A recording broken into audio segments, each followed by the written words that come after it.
Bismillahirrahmanirrahim. Assalamu alaikum. Very good afternoon. This is Fatima Rahman, Executive Secretary, Bangladesh Evaluation Society. Ladies and gentlemen, we are pleased to notify you that Bangladesh Evaluation Society, in association with the Community of Evaluators, South Asia, in going to opening a hybrid event of the 5th South Asian Evaluation Conclave 2022. This event started from 12 October 2002.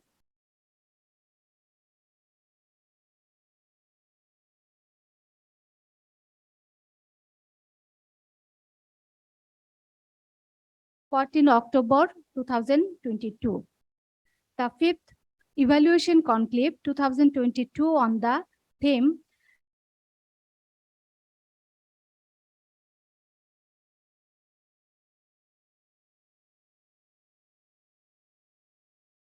undertaken under difficult conditions and will examine novel techniques and tool used by evaluators. Overview of the Evaluation Conclave 2022. Evaluation conclaves provide opportunities for knowledge building and sharing, capacity development, networking, advocacy, and develop protocol and standard for evaluation in South Asia. It is the flagship biennial event of the Community of Evaluators South Asia and is held in collaboration with National Evaluation Organizations, BOPs, and the government agency mandate with evaluation functions. The Evaluation Conclave 2022, the first was held in India 2010, second 2013, and third 2015 in Nepal, and the fourth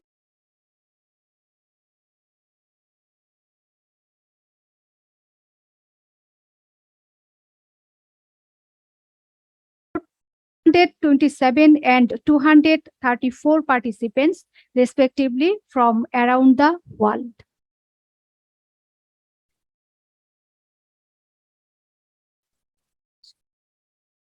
Bangladesh Evaluation Society has been organizing this conclave for Bangladesh. You may know that Bangladesh Evaluation Society was established in 2015, and the society has been gaining continued interest from various stakeholders, policymakers, academia, and researchers. Today's ceremony, our honorable chief guest, Mr. M.A. Mannan, MP, Ministry of Planning. We are sorry for that he could not attend the ceremony due to unavoidable circumstances.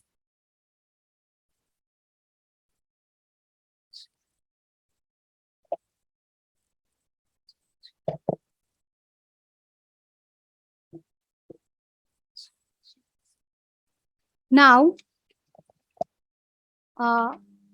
we are launching our Bangladesh Evaluation Society's website. We are pleased to announce the launch of Bangladesh Evaluation Society, new and innovative website, evaluationsociety.org.bd. Now, I would like to request Mr. Abul Kalam Azad, former Principal Secretary and Special Envoy, CBF, Presidency of Bangladesh, to inaugurate our session and launching our website, Bangladesh Evaluation Society.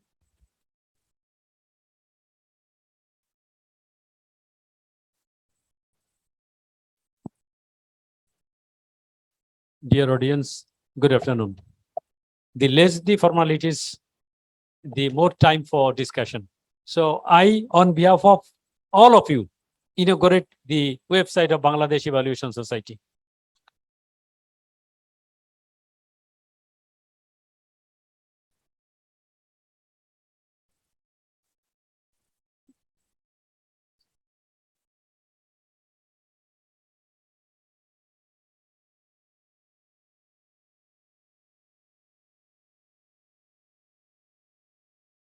all, please visit Bangladesh Evaluation Society website regularly to getting more information.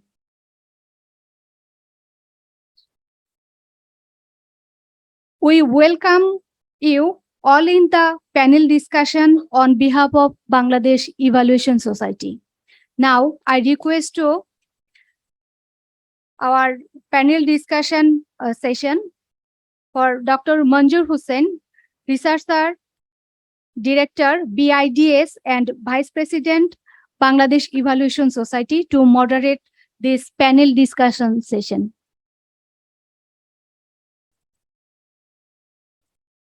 Now I over to Dr. Manjur Hussain. Thank you so much. Good afternoon, everybody. So we welcome you all in our panel discussion. Before starting the panel discussion, I would like to request Dr. Nuruzzaman, President of Bangladesh Evaluation Society, to give his opening remarks on Bangladesh Evaluation Society and this conclave 2022.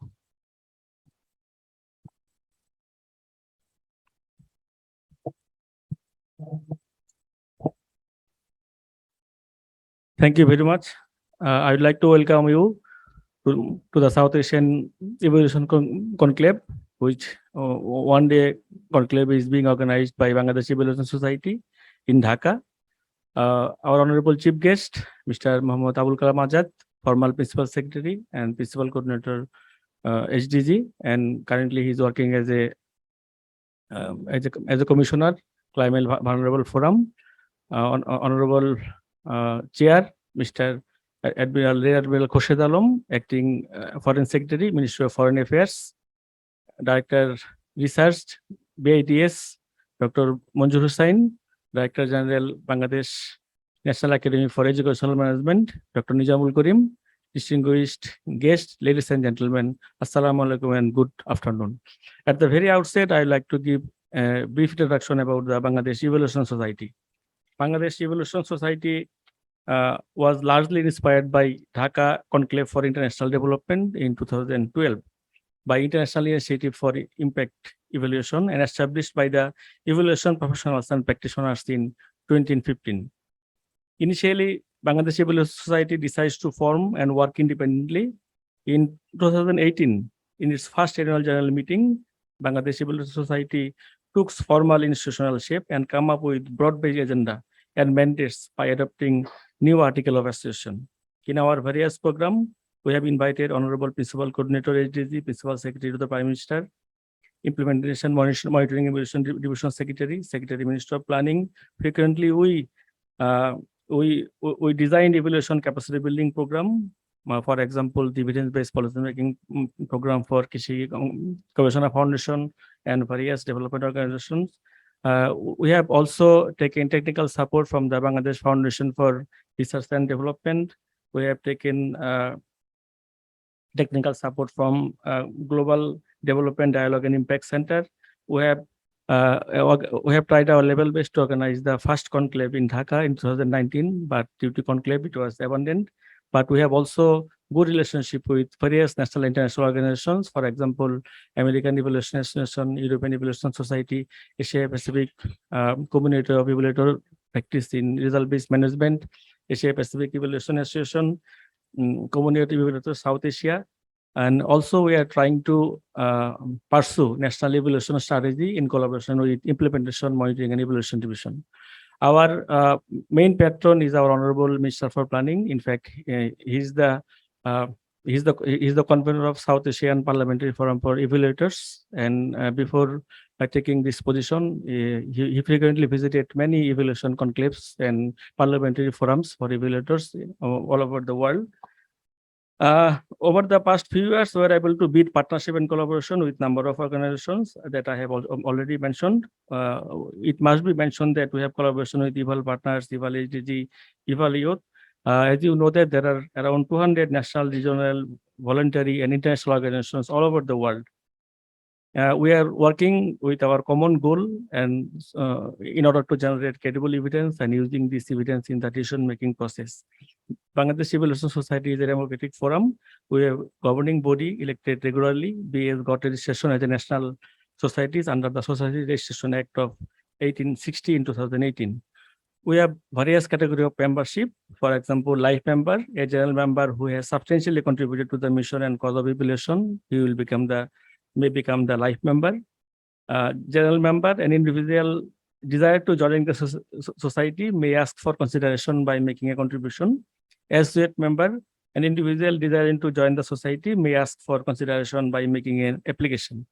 An institutional member, with the approval of the executive body, an institution can subscribe the ideas of the society and become institutional member.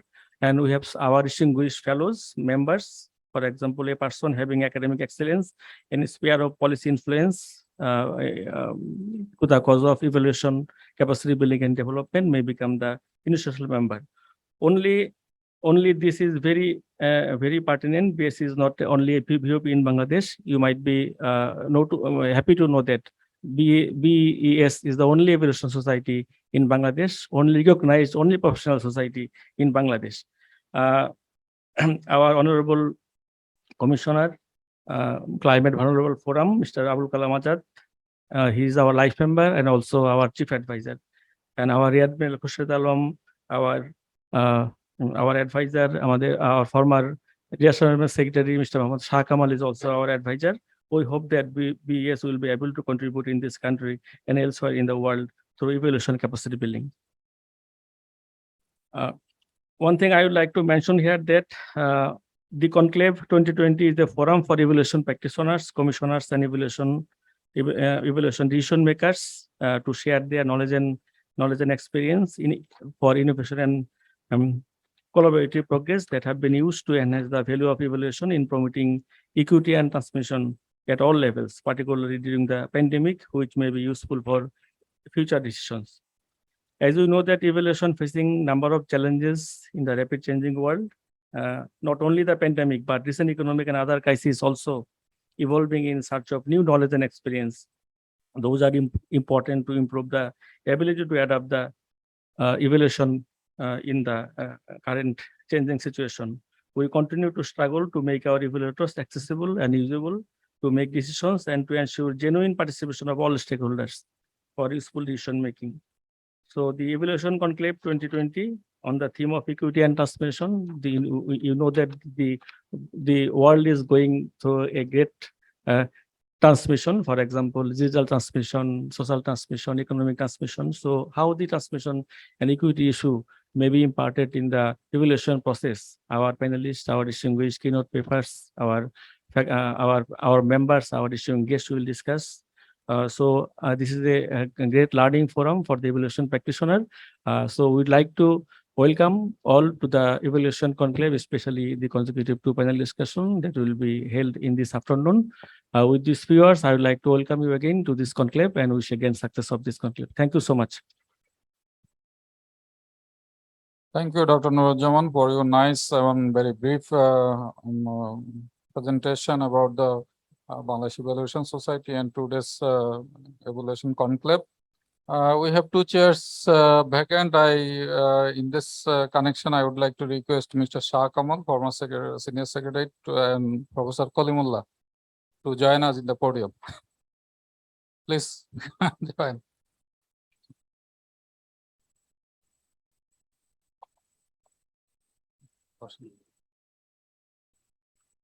So let's start the first panel discussion session. The title of the panel discussion session is Equity and Transformation for Sustainable Development, Evaluation in Challenging Times. So me, Manjur Hussain, Research Director, BIDS and Vice President, Bangladesh Evaluation Society. I'm very humbled to be given the responsibility to moderate this session. So this session will be chaired by Rear Admiral Retired Khurshid Alam, Secretary, Maritime Cell, Ministry of Foreign Affairs, and the keynote presentation will be made by Mr. Abul Kalam Azad, former Principal Secretary and a Special Envoy, Climate Vulnerable Forum, Presidency of Bangladesh. So before starting inviting our keynote speaker, I would like to say a few words about the evaluation, importance of evaluation and the challenging times. As you understand that evaluation, whatever it is about, it could be about the program, it could be about the project, it could be about the policy. Evaluation has enormous importance in policy making process, because if you can do the better if you can do proper evaluation, it can lead to a better results in any of the programs, interventions, and other issues. So in development process, evaluation, importance of evaluation has been growing enormously. You will see that already you heard from Dr. Zaman that there have been various evaluation conclaves and evaluation societies and evaluation organizations who are trying to motivate the government, policymakers, and others to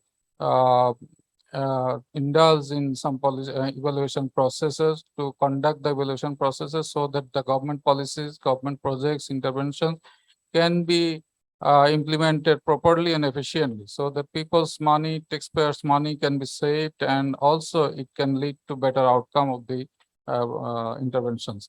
So that's the issues, but we have been passing through very challenging times since 2020 after the COVID-19 outbreak.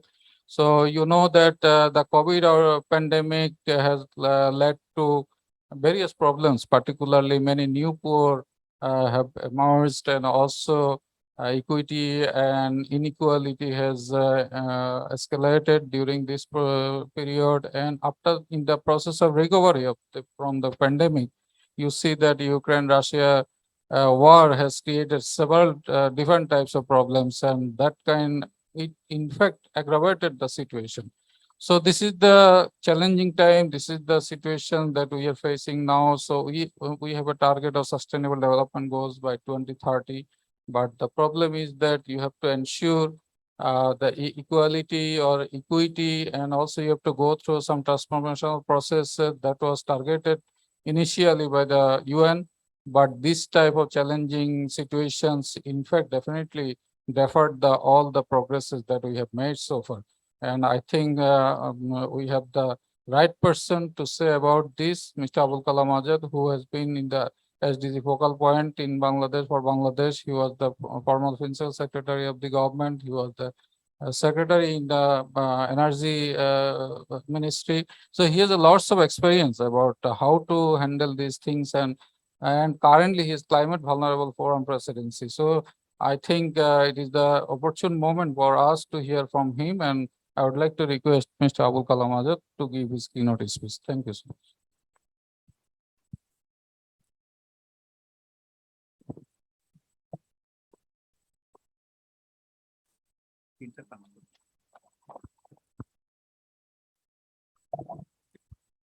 Okay.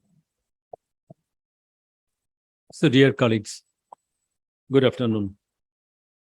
It's a great opportunity that we will be discussing equity and transformation for sustainable development and evaluation in a challenging times.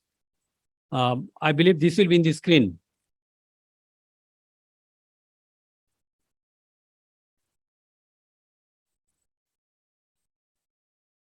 We all understand that the present global situation, very difficult situation. If we look into 3 dimensions, one is COVID, then obviously Russia-Ukraine war, and inherent another one is the climate. If we change করার button আমাকে দেন, I can do it. If we look into the issues of climate change, issues of Russia-Ukraine war and COVID, what is the present situation as on today? Food and Agriculture FAO, they did the okay. Their data is food price index as on yesterday was 158.5. The earliest, highest was in 2007 to 11, the recession, that time it was highest 137.6. What is the impact of this? The impact is inflation is 9%. In Bangladesh, inflation is 9%. In so many countries, inflation is double digit.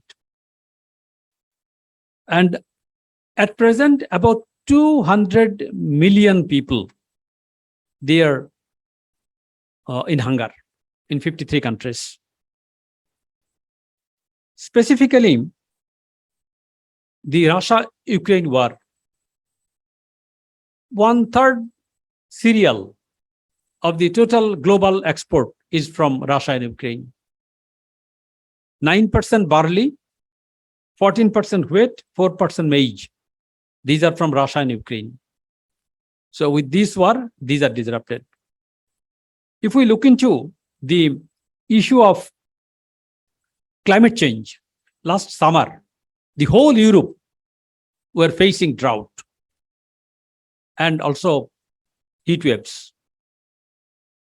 Almost all the rivers, canals, water reservoir are dried.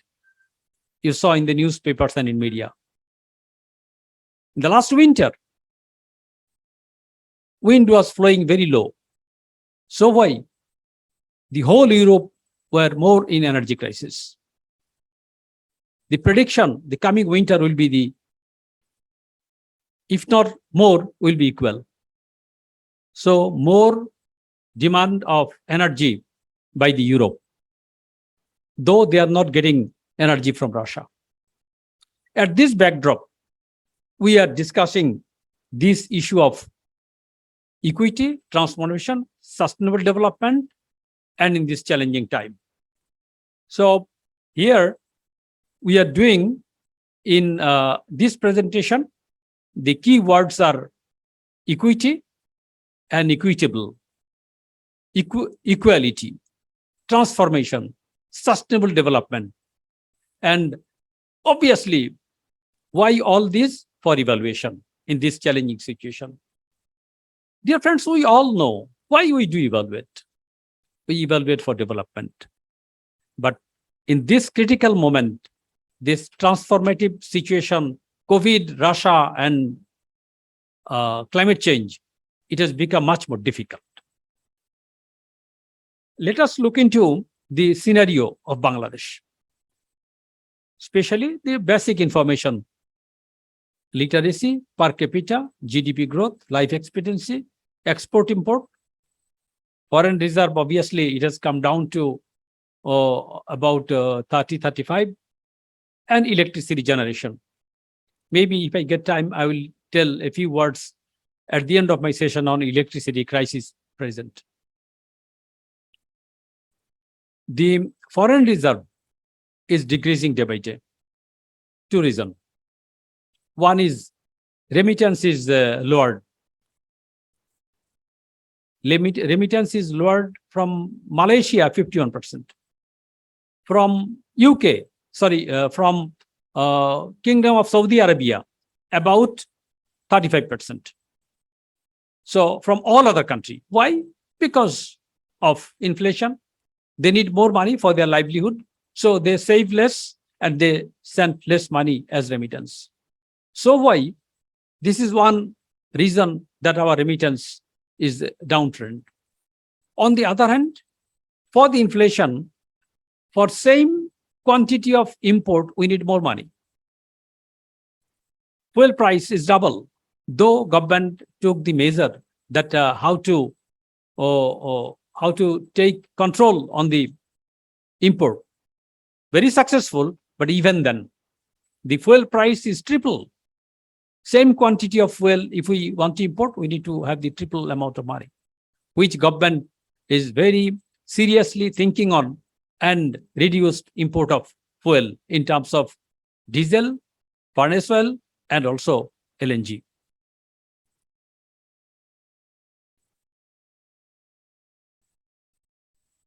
Bangladesh graduated from least developed country, LDC.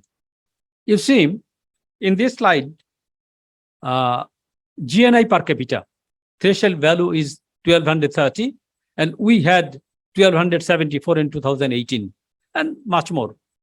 And you know, in UN, the system of accounting is previous 3 years average.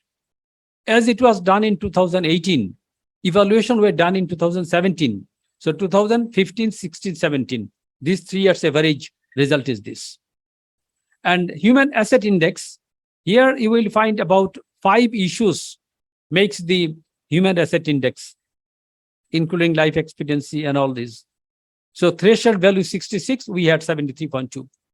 And economic vulnerability index, we need to be less than 32, and we are 25.2. 8 issues makes the economic vulnerability index. The rules of UN is, if you have double income, if figure is 2,460, then if you pass one subject, you are graduate from LDC. But for others, those who don't have the double of their GNI, then you need to pass in 2 subjects at least. So far, the countries, those who graduated from LDC, they passed in number 1, like Bhutan. When Bhutan, they generated 500 megawatt of electricity, sold it to India, their per capita GDP went up, and they became graduate from LDC. Most of the countries like this, but Bangladesh is the only country they passed in these all 3 parameters together. Excellent. Very good job done by all of you, by all of us, by all the Bangladeshi. The same thing happened in 2021, where it is reviewed second time. And you know, we were supposed to be graduated by 2024, but even increased this time by 2026. The personal experience of this, when we were going to UN for negotiating this LDC graduation in 2017, I was leading the team. I heard from ERD Secretary, the Honorable Finance Minister, he told, don't argue with me about 2018, 2021, 2024. Go and bring the certificate of graduation. I met him. Sir, this is not the system. I could convince him. Then he agreed. The officials of UN, they were puzzled when ERD sent the message that we want the graduation certificate now. Because almost all the country, they don't want to be graduate because they like the Shei Bhikkhukher Bhanga Thala. Bangladesh thought that we need to be graduated. Okay. So this is the achievement of Bangladesh. You see, this is the prediction of IMF. Sorry, Asian IMF. This is. We all know. Day before yesterday, IMF reviewed its prediction of 2023-24. Our growth rate, they predicted earlier near about 7, but yesterday it came down to 6.1. Now coming to the transformation and equity. We know the change, the disruptive change, quick changes, which changes the scenario. This is the transformative change. We will tell a bit further on transformation and transformative change later on. And bringing equity. The target is not equity, target is equality. Equality comes through equity, you will find in the next slide. Here you see in the first picture, left-hand side, top, inequality, obviously. Try to have the equity, but nothing happened. If you look into justice, something happened, obviously. And again, equity was tried in the last picture in the lower right-hand side.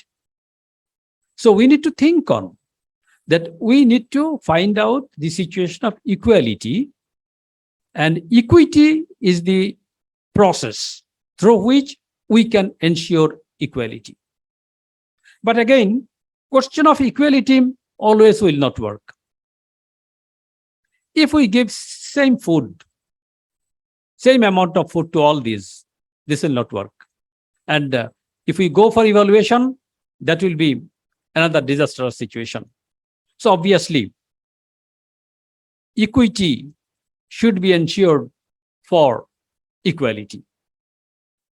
And in our evaluation also, being fair to both men and women. We will tell further on this in the next slides. The issue that in evaluation, the stakeholders, obviously, most important, who gives us the information, whether we reach to them with their own language. As evaluator, what do I say and what he understands? Is there any gap between these two?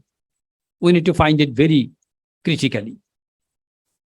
And in terms of analysis, in terms of findings and recommendation, specifically, we need to analyze the situation and come that place. In pandemic, during pandemic session, we are telling about new normal.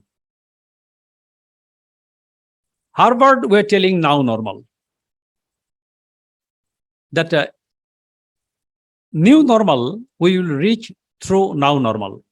Because you see, what happened in at the beginning of 2020, disaster situation. Though now COVID is there, almost none is wearing mask in this room. So this is new normal. What happened in our lifestyle? What happened in our profession? In our work culture? So digital form of education. We did not believe that doctor will advise us through telephone or any visual platform. But now, obviously, this was the demand of time. And it happened. The situation, we are today also working physically and virtually, hybrid, new word, hybrid, for the different discussion, meeting, workshop, and seminars. So hybrid. Always now we used to ask, oh, yes, I am to attend this meeting, but you need to put in the bracket, virtual or physical. Before 2020, we did not think of this. Meeting means meeting, I need to go there. But now, obviously, some people can go outside and join a meeting for 5-10 minutes, come back. So work culture, and I understand that the speed of work is much more higher than that of the 2020. Special area, pandemic, Ukraine war, and climate issues is obviously our inflation, recession.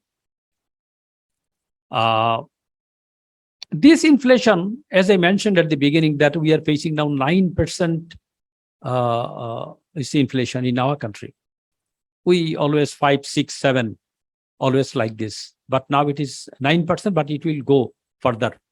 You see, if you see the television, Russia-Ukraine war, where it will go, don't know. Will it come to a nuclear war? At least using small nuclear weapons. And along with that, the climate issues. So evaluation have challenges, so many challenges. The first of all, with all these transformative situation, is it possible always to reach the persons, those who provide us the informations? Ensure genuine participation of all stakeholders. This is one of the big question. And need to explore the role of local wisdom. Sometimes expert are expert, but very less connection with the local necessity. Once a villager, he wanted to draw a cradle, dolna, am gacher moddhe ekta dolna taniye dol debe. He planned that I will do it in my outyard. So many people joined to the market, and 20 swing, 1 taka. But when he comes to an expert like me, oh, why you are doing this here? Cannot you put it in the marketplace? Where from all the corner of the village, the road is there, so many people are there. Why you are doing here? So no people will come here. So getting my advice, he wanted to set that near the market. Great. Now I advised him, earlier you thought that there will be a small piece of wood, one person can sit. Now here in the marketplace, so many people will come. So make it bigger, so that 3 persons can sit together. You will do 20 swings around 3 taka. Oh, brilliant, expert. Then he needed to buy a piece of land. He needed to take some money from bank or some he borrowed, set up that in the marketplace. Now in the village, who is going to have this swing? 20 swing, 1 taka. Maybe some children, they come with the father for doing this. So 1 person is here, he's waiting for 2 other person, this one left. So he's sick. So if we don't have the local-led action, very difficult. So we need to look into local-led action. These are the challenges of project implementation and also evaluation, both. Now comes the question of transformation.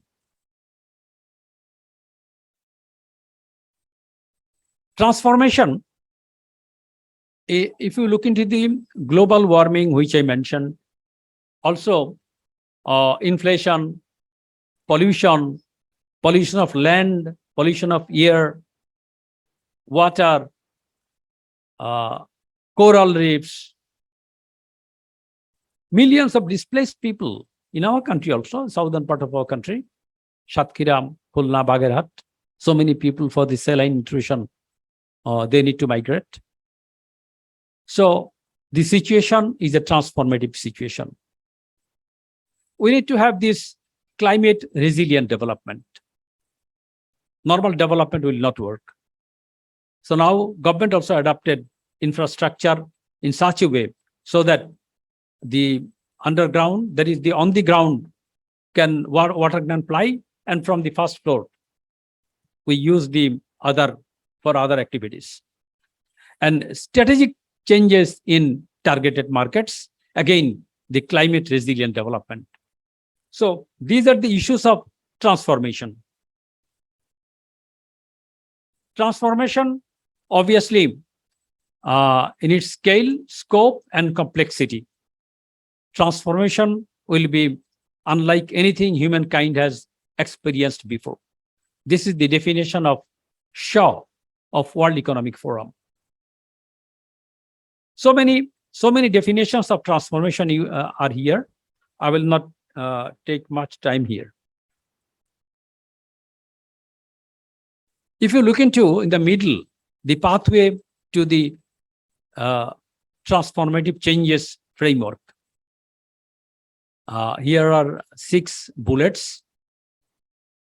New organizational model. In this changing situation, we saw office from home. Sometimes it happened that 1/3 staffs were in the office. So we need to have so many structural changes. We need to set the parameter, facilitation, coordination, dialogues, level of accountability, and participation of different stakeholders. Always we tell male and female equal. So transformative change needs relevance, strategic change.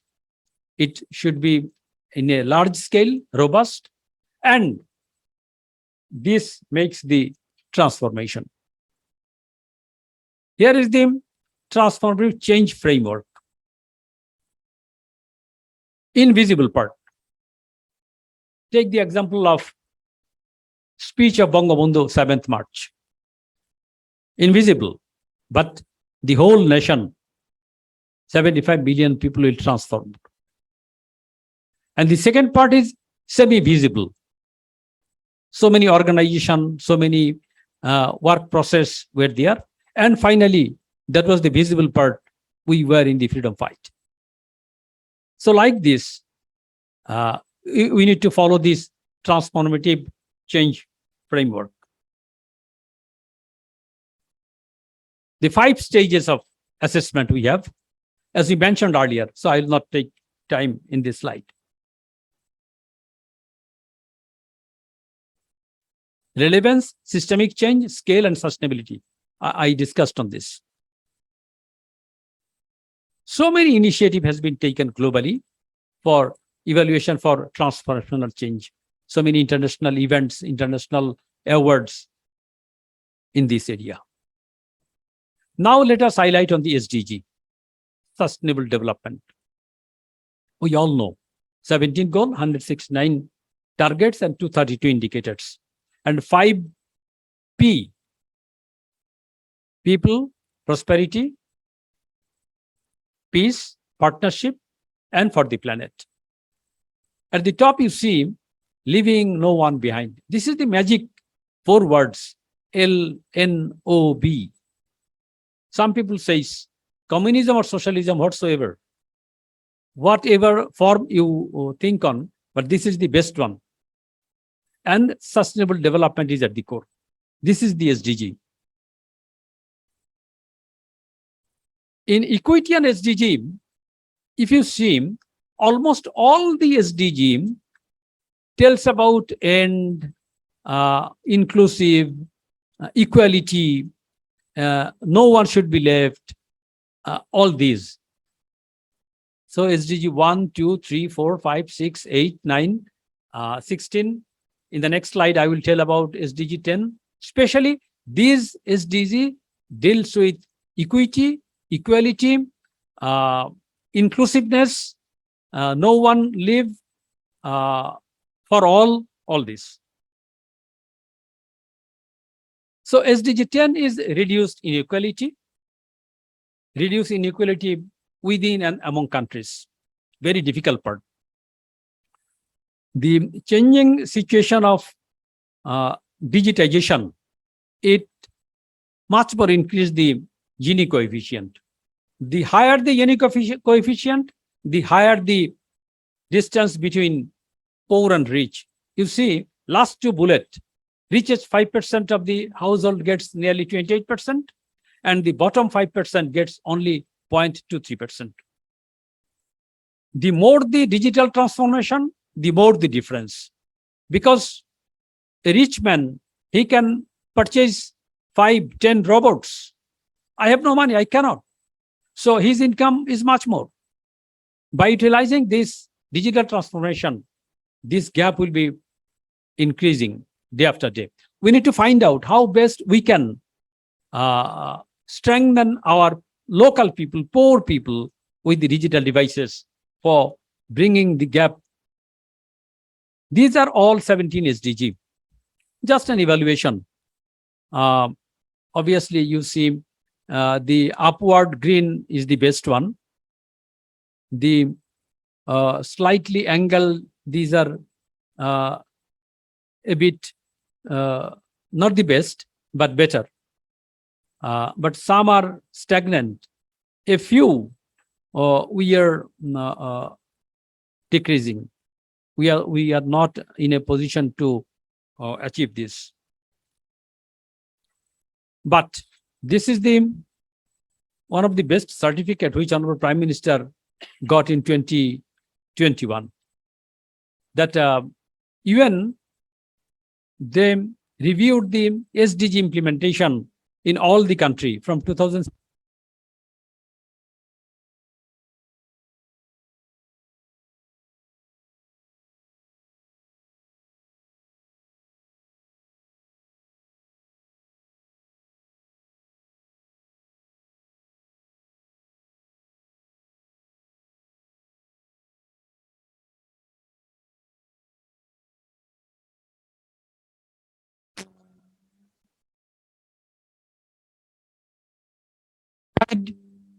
three countries, their performance is good.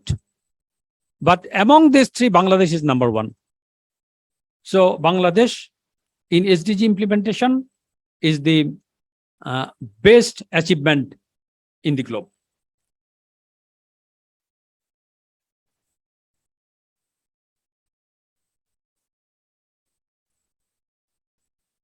If we look into SDG 10 specifically, for the inequality, so many challenges, but especially aggregation challenge, localization challenge, and also measurement challenge are the issues.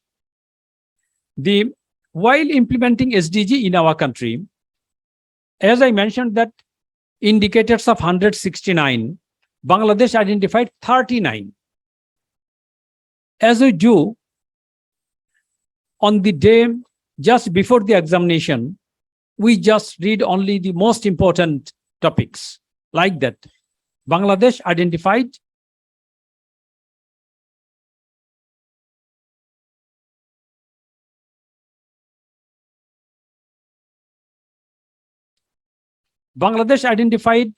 another magic, that is the 39 plus 1. আমি adjust করে নেব।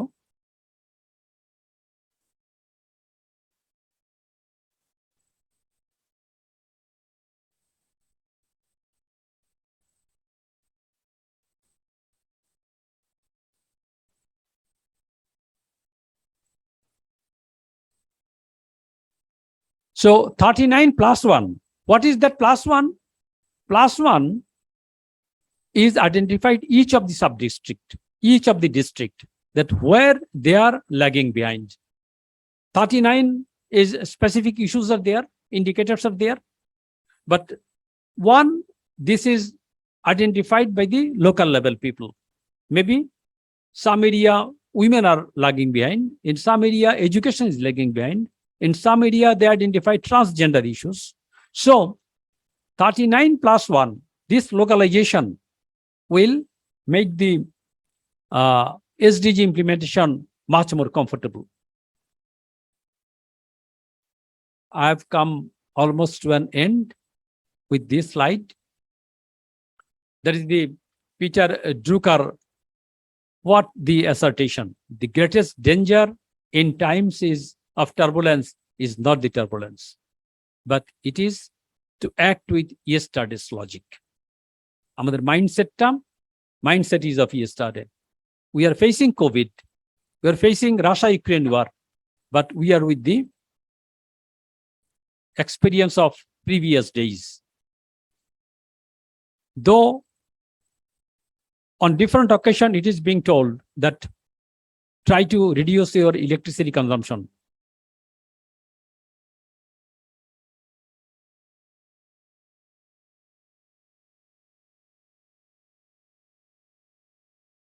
There is the generator.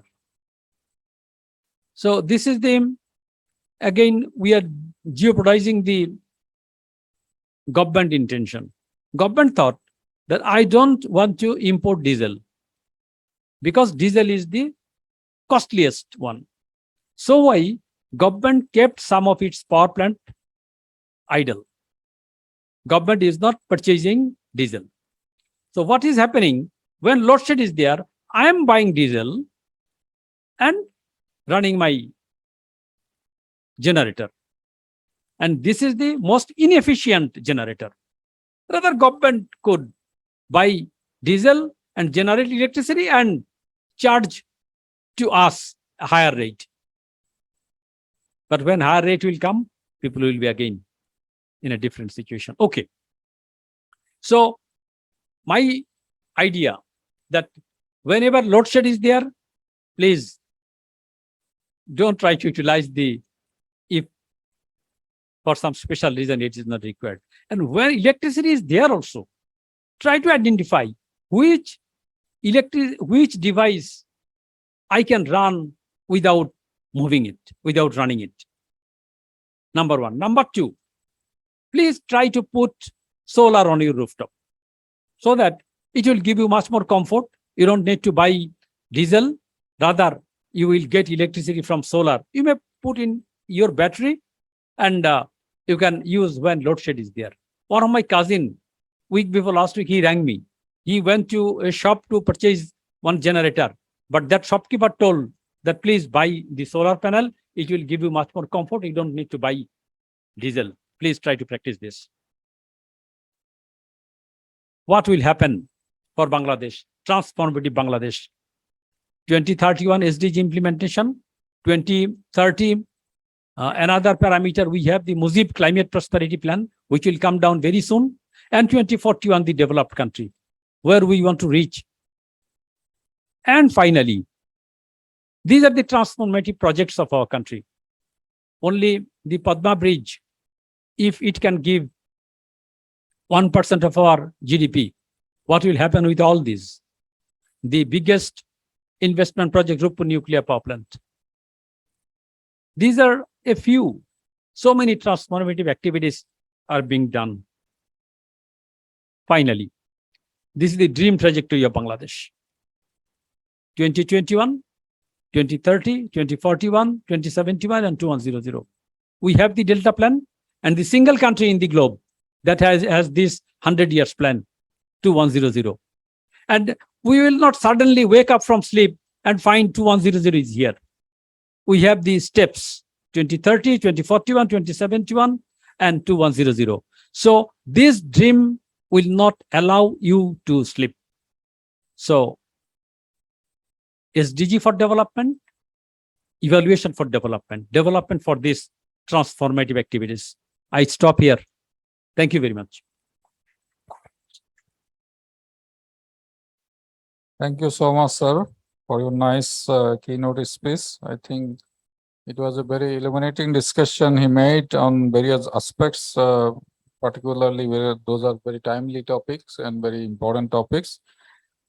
Now I will proceed to panel discussion. Before going into the panel discussion, I want to inquire whether all panelists are here. Dr. Taibur Rahman, Joint Secretary, is he here? Okay, he's not here. And Dr. M.D. Abdul Awal, DG Bangladesh Youth Research Institute. Okay, he's also not present.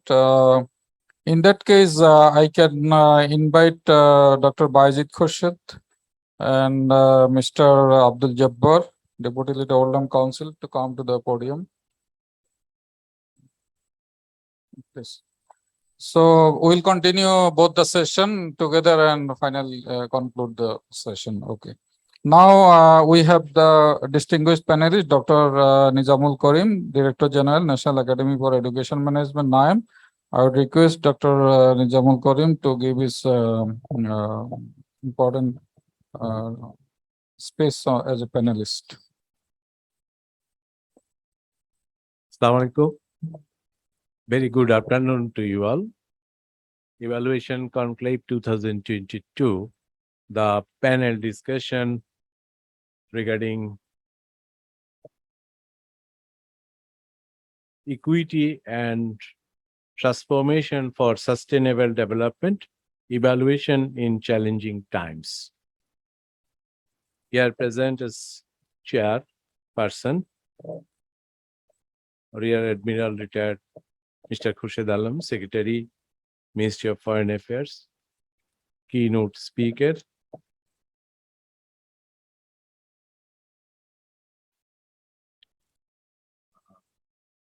Mr. Abul Kalam Azad, former Principal Secretary, President, Evaluation Society, distinguished guests, participants, ladies and gentlemen. Today is very important for me. The topic equity and transformation for sustainable development, evaluation in challenging times is very important for education sector also.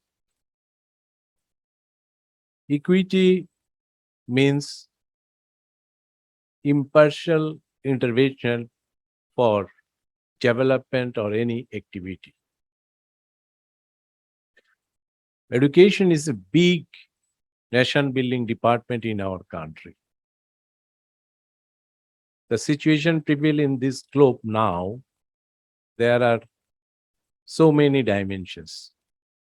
First of all, rapid globalization and global crises also between conflict, Russia and Ukraine, COVID-19 situation, and also very important challenge for today is rapid digitization of technology. There is another important challenge for us, climate change. As a developing country, we face all these challenges in education also. Sustainable Development Goals 2030 emphasis for quality and inclusive education. Quality and inclusive education also depends on equity and transformation. Transformation of knowledge, resources, and technical know-how. All these are challenges in this situation in our country. There are three phases of technology situation in our country in education. Some people avail high-tech facilities. They have internet connectivity, more device. Some people have low-tech situation. They have only radio, TV. And some people, they have no technology. How can we maintain or ensure equity between this kind of situation? Our keynote speaker also present here earlier. Every day increase the gap between various classes of people. Rich people and poor people, there is a gap increasing always for their capability to purchase service or product. In terms of other nation building department, it is very important for public utility to provide public goods.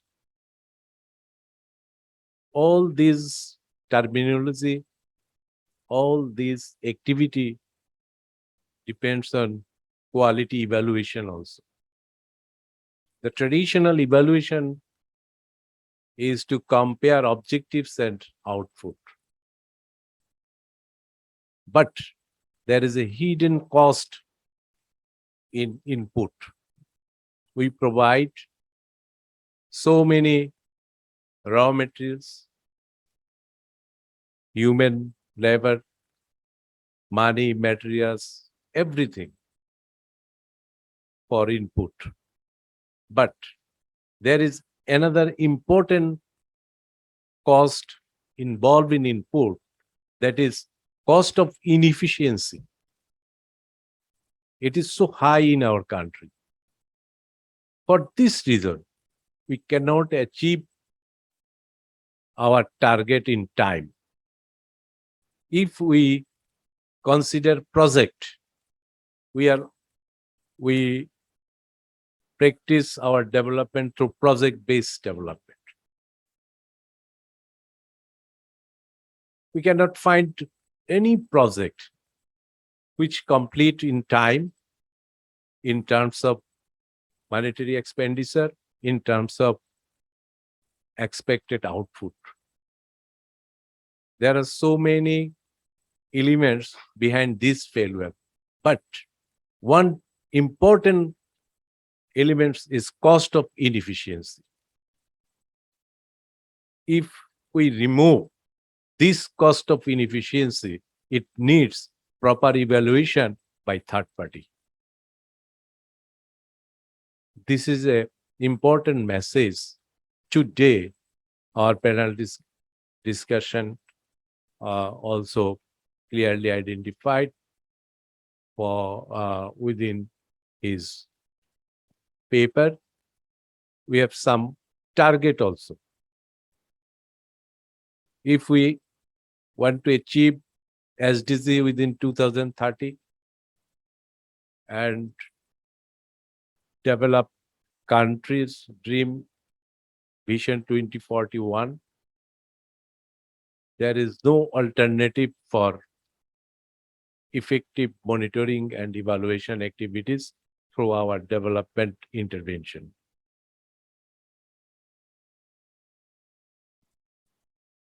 The Bangladesh Evaluation Society create this opportunity to me to discuss this type of opinion here. I think Evaluation Society would be a learning platform for us and suitable place for academic discussion. I hope it will continue its journey for the betterment of our country. Jai Bangla, Jai Bangabandhu. Thank you so much, Dr. Nizamul Karim, for your important discussion on the keynote speech. As you understand, in fact, what we have learned in this session from the keynote speech and the panelist discussion about the equity and transformation, you know that equity leads to equality, and income inequality is one of the concern for our journey to the middle income country or even for the developed country in the by 2041. So to attain this kind of equity and in the development process, in poverty alleviation and others, we need to ensure inclusive development so that everybody can get the benefits of development and nobody behind the no one behind the bar, in fact. So what kind of transformation we need to get this? There could be various transformation. Overall economic transformation is a must. You need to have some sort of reforms and other kind of transformation like agriculture transformation. We have already gone through several sorts of agriculture transformation over time, green revolution. Now third revolution, green revolution is coming into the fore. And we have digital transformation, as you know. Then the fourth industrial revolution is coming into the fore. So this kind of transformation, we need to be ready for this kind of transformation. And for this kind of transformation, to make this transformation more meaningful and equitable, we need to go for some sort of evaluation of our all kinds of policies and our activities. That's the main message of today's enclave. And I think you are all sensitized to this kind of discussion, and you know that we have several sustainable development goals. If we want to make our development sustained, we need to ensure income equality. We need to ensure source of reforms, institutions building, and we need to go through some sort of transformation. Transformative impact on various sectors is very important and crucial for attaining the sustainable development goals. Since we do not have our two distinguished panelists could not join because of their problem, I think maybe they are in the traffic jam or something other problems. So I want to suggest a change in the program a bit. So open floor discussion, I think it is better if we have only once we complete the whole discussion. It is better. In that case, I would like to request our this session chair, Rear Admiral retired Mr. Khurshid Alam, current Secretary, Maritime Cell, Ministry of Foreign Affairs, to give his remarks on this session. We have made a slight change in the. You can stay in your chair and.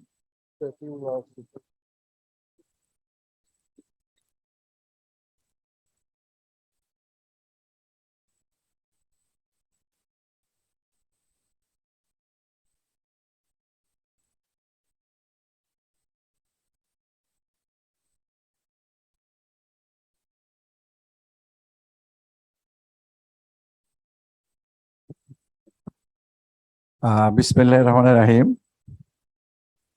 The session moderator, the keynote presenter,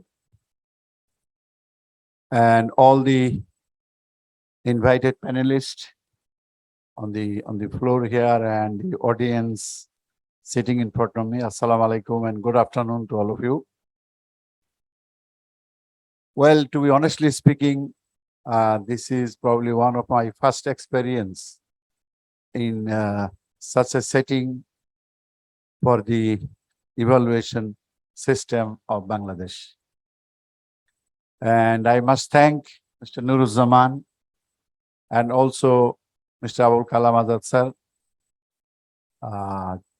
to be here and also to arrange such a discussion forum in Dhaka, especially for all of you, including all of us, except few who are probably very conversant with this system. You see, the main theme here is the crisis, what you do in a crisis. While I was in the upper floor talking to you, I just mentioned some of the crises. And every crisis actually helps us in moving forward and giving us new directions, new directives. The only one I would just like to mention to you, because you are very young, most of you, you probably haven't seen how, especially on one of the crises, we have come out so successfully so far. And that is the crisis which originates from the sea, the cyclone. If we leave aside the previous era, in the recent memories in 1970, we had the worst cyclone affecting the then East Pakistan. Almost 500,000 people died. And then, it went on. Of course, later on also a lot of people got killed. Not only the people, even your cattle, your paddy fields, your houses, your fishermen, fishing community, everything was totally destroyed. But then we learned some lessons. What were the lessons? Because at that time, the Weather Bureau office was acting. But, there was no means to communicate with the people. Because the Pakistan television, working from the Razuk Bhavan at that time, used to switch off by 11:30 or 12 with Pak Sarzam in Satbar. And that was the only channel available, So when the weather people came to know that cyclone is really hitting Bangladesh by 4 a.m. in the morning, there is no way to let the coastal people know, or even the coastal district administration know that cyclone is coming. You need to move to some of the shelters or to some safer place. So that was one of the reasons we learned that yes, communication is very important. How to keep communication even with the people, and also how to increase the number of cyclone shelters. We didn't have enough cyclone shelters. So in 1985, we had another one where it hit Urichor, and the Urichor was totally, smashed to the ground. There was not a single house after the cyclone passed over. But that crisis also gave us some lessons. We learned. And the next one came in 1991. Again, one of the biggest cyclones with hurricane force of around 225 to 230 kilometers per hour. But this time, we had better preparation. By that time, we had almost 1,200 cyclone shelters in the coastal areas. And also, the mechanism to transfer the information that through which area the cyclone will pass, or the main eye of the cyclone will pass, and where you need to take most precautions, were available and could be communicated. Even then, the death toll was 238,000. not less. Even the roads were just taken off by there was no pakka pitch in the roads in Chittagong area. The trees seemed like that it was burned. However, after 91, definitely the government learned more lessons because of these three important crises. And you can see after that, the death toll has definitely come down. It's in 2 figures, not even in 3 figures. So evaluation is necessary after every crisis, every incident of this nature. Until unless you evaluate properly, that what actions probably would ameliorate the situation or will not be facing the same situation what we faced earlier, or even how to improve upon the situation what we had done in the past.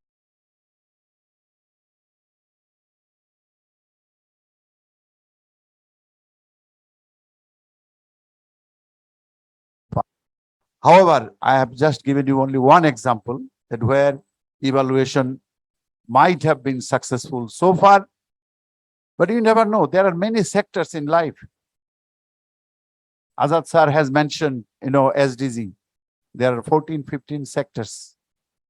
You never know where you need evaluation. Said in those cases, it is not us sitting here, I'm already 70. So, any day my call would come. So maybe some of us. But it is the youngsters who are sitting in front of us. You would have to face the music. You would have to face the situation. Not only that, you have to evaluate every situation and every aspect of your public life so that you can at least, prepare yourself, your family, your society, your area, and your country finally to meet those situations if there is a crisis. Recent past, we had this crisis of COVID. Yes, there had been some loss of life, but I think we have definitely done better than many other countries in the world. Even if you look at the coastal countries, there are 155 coastal countries in the world. Even among the coastal countries, I think we have done very good in terms of death or in terms of casualty. So every crisis will teach us something, but we have to learn the lessons and move it forward. And for that, we need awareness among our people. And that's what we don't know. And that's why my special thanks to Mr. Nuruzzaman here, who had been championing the cause of evaluation society in Bangladesh. I only wish that not only him, all the office bearers of the evaluation society should put in more effort so that the awareness in Bangladesh is increased. It's not there. We take death as a sort of, thing that it is coming. No, we probably can avoid some of it, provided we prepare ourselves. So that preparation will not only come from the government level. Government does, yes, there's no problem in that, but it has to come also from the private sectors. Once we can combine the private sectors and the efforts of the public sector, only then it will match, equally, and then we would go to move forward in meeting any of the crises coming in front of us. Not only cyclone, not only COVID, not only other types of diseases, or even, shortage of supply or failure of supply chain system, which has not affected us more. So with this, I think, my 7 or 8 minutes time, probably not more than that, it is finished. So I would again thank all the office bearers of the Bangladesh Evaluation Society to continue their efforts to bring more awareness among the people of Bangladesh and having such seminars not only in Dhaka, also in other divisional towns and cities and district towns, and also bring out some literature so that people also can read it either online as well as, in print media. And for that, we need your cooperation. And that cooperation is not for us. That cooperation we need from you is for the good of this country, is for the good of the steaming millions of this country, for the good of all the people of this country, for the good of all the people and also the government of this country, to stay firm, to keep our heads high in the community of the nations, numbering about 193 United Nations members. Yesterday, we had an election in the Human Rights Council. And Bangladesh has received 160 votes out of 193 to be elected first in the Asia Pacific group. So that's our strength. That's what we call that. Sometimes we punch beyond our head. There are failures. I do agree with you. But then there are also successes, which not many people appreciate.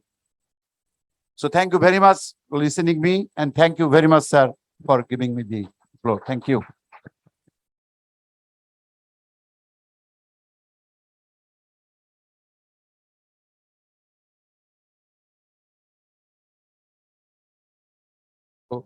Learn and to remember for the coming days. So with this speech of the our chair here, Admiral Retired Khurshid Alam, I want to proceed to the next panel discussion. We are now skipping tea break, probably since our program is shortened, so we can have the tea break after the sessions too. And I think it will save our time also. So this in this session, I think chair is Professor Dr. Bayezid Khurshid Riaz, and an opening remarks will be given by Mr. Shah Kamal, Senior Secretary. So with the permission of the chair, Mr. Dr. Bayezid Khurshid, I want to request Mr. Shah Kamal, Senior Secretary Retired, to give his opening remarks for this session.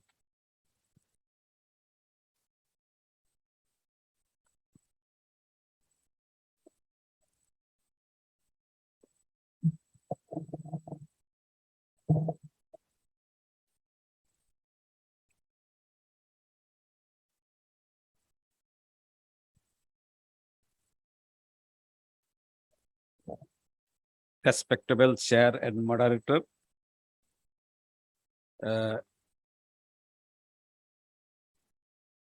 Mr. Baiji, and honorable keynote speaker, Mr. Abdul Jabbar, Deputy Leader, Oldham Council, Manchester, UK. The honorable chief guest and keynote speaker, Mr. Abul Kalam Azad, learned panelist, Dr. Nazmul Hassan Kalimullah, renowned professor at Dhaka University, ex-vice chancellor, probably ex-pro vice chancellor also.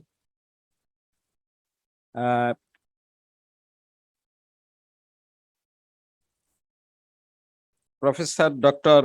Bayezid, he was in the learned panelist, now he's chair.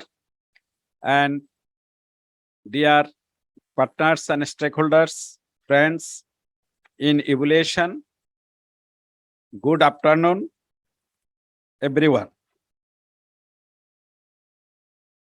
You are all welcome to the panel discussion session 2.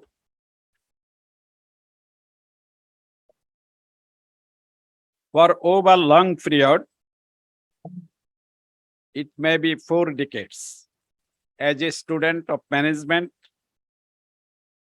as a service provider, as a service holder, I have been working on evaluation, fighting for and over evaluation and dreaming on evaluation.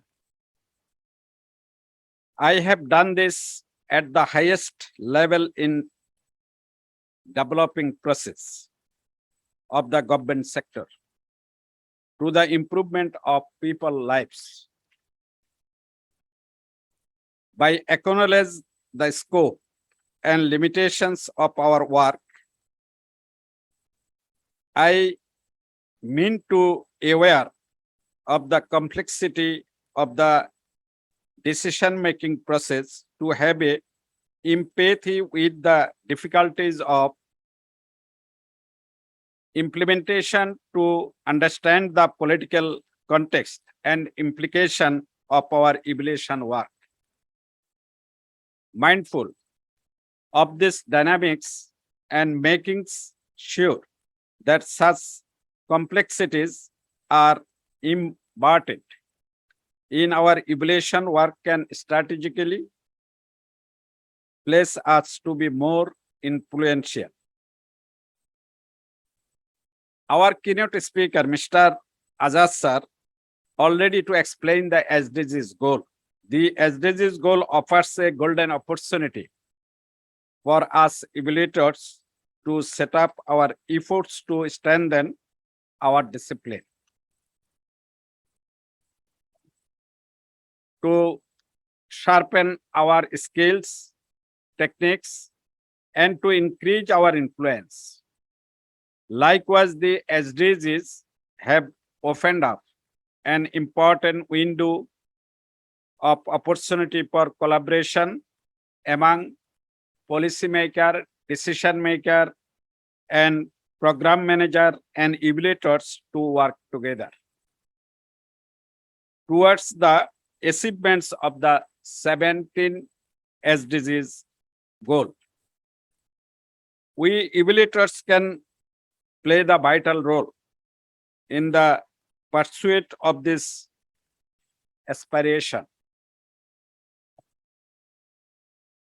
What gets measured gets done. If you do not measure results to you cannot tell success from failure. The SDGs reinforce the role of evaluation in the process of transparency, learning, and accountability at the institutional level, national level, and global scale. In this spirit, I celebrate the theme of the conference, Equity and Transformation, Evaluation in Challenging Times.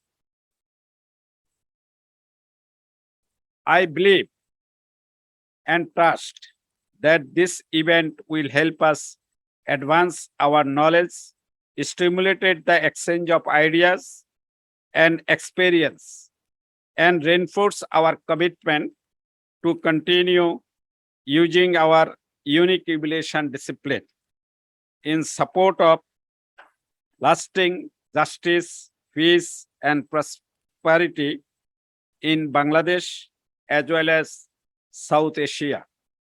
Thank you all to give the opportunity to me. Joy Bangla. Thank you all. Thank you, sir, for your nice opening remarks. Now I would request Mr. Abdul Jabbar, Deputy Leader, Oldham Council, Manchester, UK, to give his keynote speech on evaluations during the time of crisis, evidence from UK and Bangladesh. Mr. Jabbar.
Mr. Chairman, Khalilur Rahman, the President of Bangladesh Society, Evaluation Society, Chief Guest, Mr. Abul Kalam Azad sir, distinguished panelist, my dear friend, Assalamu alaikum, good afternoon. I'm absolutely delighted to be invited here to take part in this special event. I want to, at the outset, thank Dr. Nuruzzaman for inviting me here to speak with you this afternoon. I've been listening with great interest, the contribution that's been made up to now. And I have to say, I have found it fascinating, especially the keynote speak from Azad sir. It was very informative, but also actually inspirational that Bangladesh can, within the next few years, be a developed country by 2041. I have to say, I'm a Bangladeshi person. I was born in Bangladesh in Sylhet, but I migrated to UK a long time back. I'm a UK citizen and I'm the deputy leader of my council. I hold a very senior position, but Bangladesh is still in my heart. And I was so encouraged by some of the things that I heard today. And I'm sure if you all work together, you can achieve your goals. And of course, you have my best wishes and my support to arrive at the destination that was very eloquently set out by Mr. Azad earlier on. So the task I have today is a relatively easy one, which is to talk about evaluation during crisis. Now, what the crisis, especially the COVID-19 crisis has done, is actually challenge every single norm we have in every sector of our life, including evaluation. And in some ways, I guess that's the benefit of COVID-19, that you can't just sit there and think about doing things that we have always done. So for example, normally when you're developing a vaccine, it takes minimum 12 to 10 years to develop it. In the UK, we developed the first vaccine in record 9 months. And what's happened? Because all the evaluation, all the feedback, all the analysis were completely changed because we were in a different circumstances. Now, that's the best example that I can give you in the sense to demonstrate that when you are in crisis, you really need to think differently and you need to abandon the normal practices and embrace new practices in order to deliver your goals. Now, as I've said before, it was really nice listening to Rear Admiral Khurshid Alam sir in the way he described the stories. And he said he's an old gentleman. He's not an old gentleman. He's a legend of this country. And he's an inspiration to our community. And, you know, we should be listening, sir, to your stories more because you have so much to give to this nation, but also to the young people. So I've got some text that I'm going to go through. But actually, what I think is you need to think about why evaluation is important and how every sector of this country should embrace fully evaluation. Because without evaluation, you can't cut out cost, you can't cut out waste, you can't deliver effective programs. And people need to be embracing evaluation as a friendly tool rather than thinking it is a criticism. And if there's one thing that you take from me from this afternoon is that you should be embracing evaluation, feedback, constructive criticism positively. And you should, people sitting here, it is, I think, their obligation to create an atmosphere, to create a culture that enables those kind of discussion to take place in a mature way. I should be good enough. I hold a public office. I should be good enough to take the credit for anything I do good. Equally, I should be good enough to take any criticism that I've done wrong. And by the way, if you do something, especially big major projects, it is absolutely guaranteed that you will do some element wrong. And the whole purpose of evaluation is to actually tease that out, and next time you don't make the mistake. Several people have repeated that today, and I think, you know, once again, my dear friend, Dr. Nuruzzaman Sahab, you know, what you've done today is really, really crucial, and it's timely, not just for Bangladesh, but also for UK, as I will go through it. I mean, if you want me to, I'll read through these slides, but I think I've got better things to say rather than just focus on this. But it's up to the chair. If you want me to, sir, I'll be more than happy to run through these. I'm just worried about the time probably for this session. So if I may then begin the first slide. Like all other work stream, evaluation methods and strategies need to be adapted, modified, changed, or even realigned during a crisis. COVID-19 pandemic has changed evaluation practice worldwide. Absolutely, as I gave the example of the vaccine that was developed in record time. Many international organizations have published guidelines about changes in approach to evaluation during COVID-19 pandemic. Many governments, including Bangladesh and UK, have also adapted several strategies to ensure the optimum use of limited public resources to manage essential evaluation works and postpone non-essential evaluation that did not have immediate utilization benefit. Moreover, the limitation of movement and public interaction to prevent the spread of COVID-19 also warranted changes in the way of work, especially in planning, management, and evaluation. So basically saying remotely, do as much as you can, because obviously COVID-19 spread through personal contact.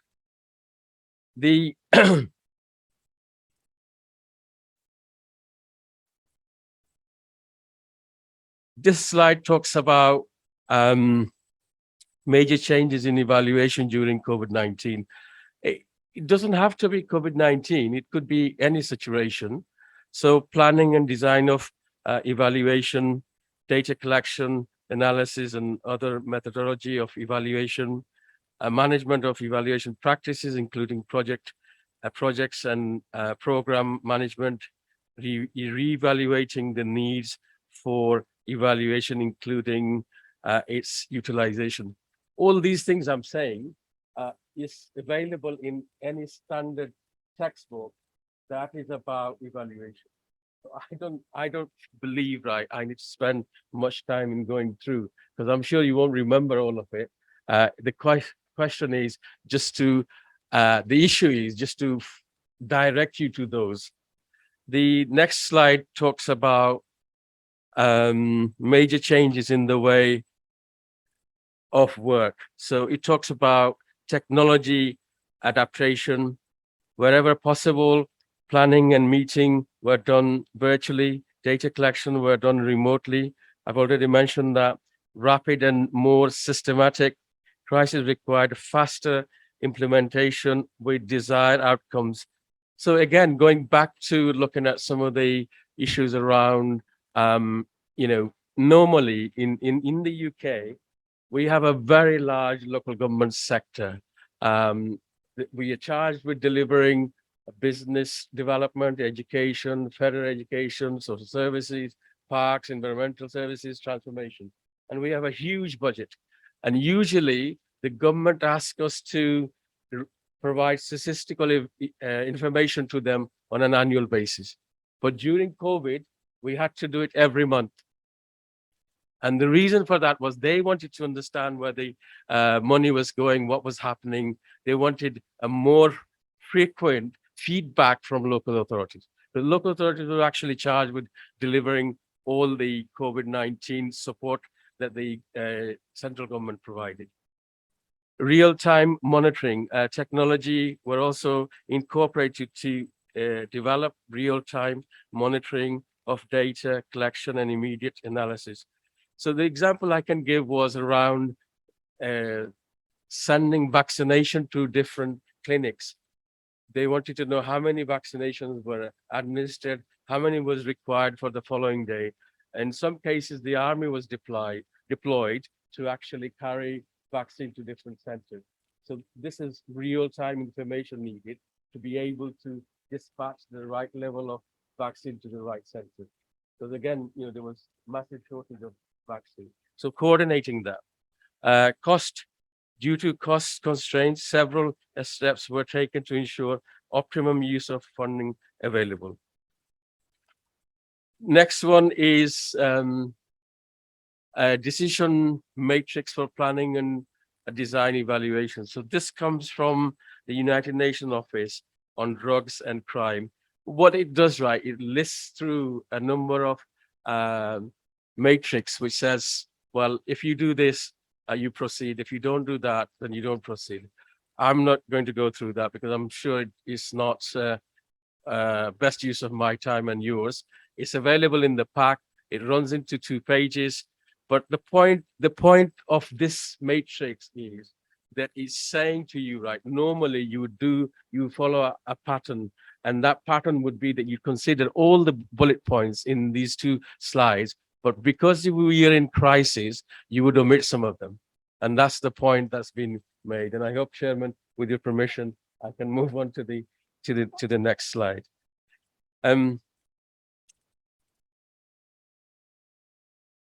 This one talks about changing in data collection and other methodology, incorporation of technology in planning design. I think I touched on that previously. So the issue is how you can use technology to get the information, collect the data, understand the data, and actually make correct assessment of what's happening. This is going to be more important as we go forward, because actually there's lots of data available in government website, government offices, world level, at UN, at World Health Organization, and so on. And the question is how you can use modern technology to collect that data, but also analyze it. We need to embrace technology in a proper way. So people need to understand how best to capture the information that's available. And that way you'll save time and also hopefully benefit from other people's work, which might be relevant to your circumstance. The next slide talks about a success story. By the way, a major success story, not just in Bangladesh, but globally too. In the UK, we had something like 180,000 people who died from COVID-19. Now think about it, a population of around 66 million, and they have first-class world, health service, national health service, with all the academic, medic, and pharmaceutical company based there. Despite that, we lost nearly 180,000 people because of COVID. Now Bangladesh, 170 million people, and all the issues. Despite that, very few deaths, and as the secretary was saying earlier, that your GDP actually grew, whereas we went into recession straight away. Most of England was closed down. So there's a piece of work that was done by E.L. Sums, Jason Avalok, and Mustafi Mubarak. And they are saying that in this study they did, it was about people wearing masks and how effective they were. It's a very large study, 340,000 people in 600 villages. And it was supported by Stanford University and University of California, Berkeley, and BRAC. Major piece of work which showed that wearing masks actually did prevent the transmission of COVID-19 virus. The next one I was talking about, this is some of the statistics similar to one that the keynote speaker provided. This one obviously is related to COVID-19 vaccine. 304 million doses, 123 million fully vaccinated, giving a population ratio of 74.4 compared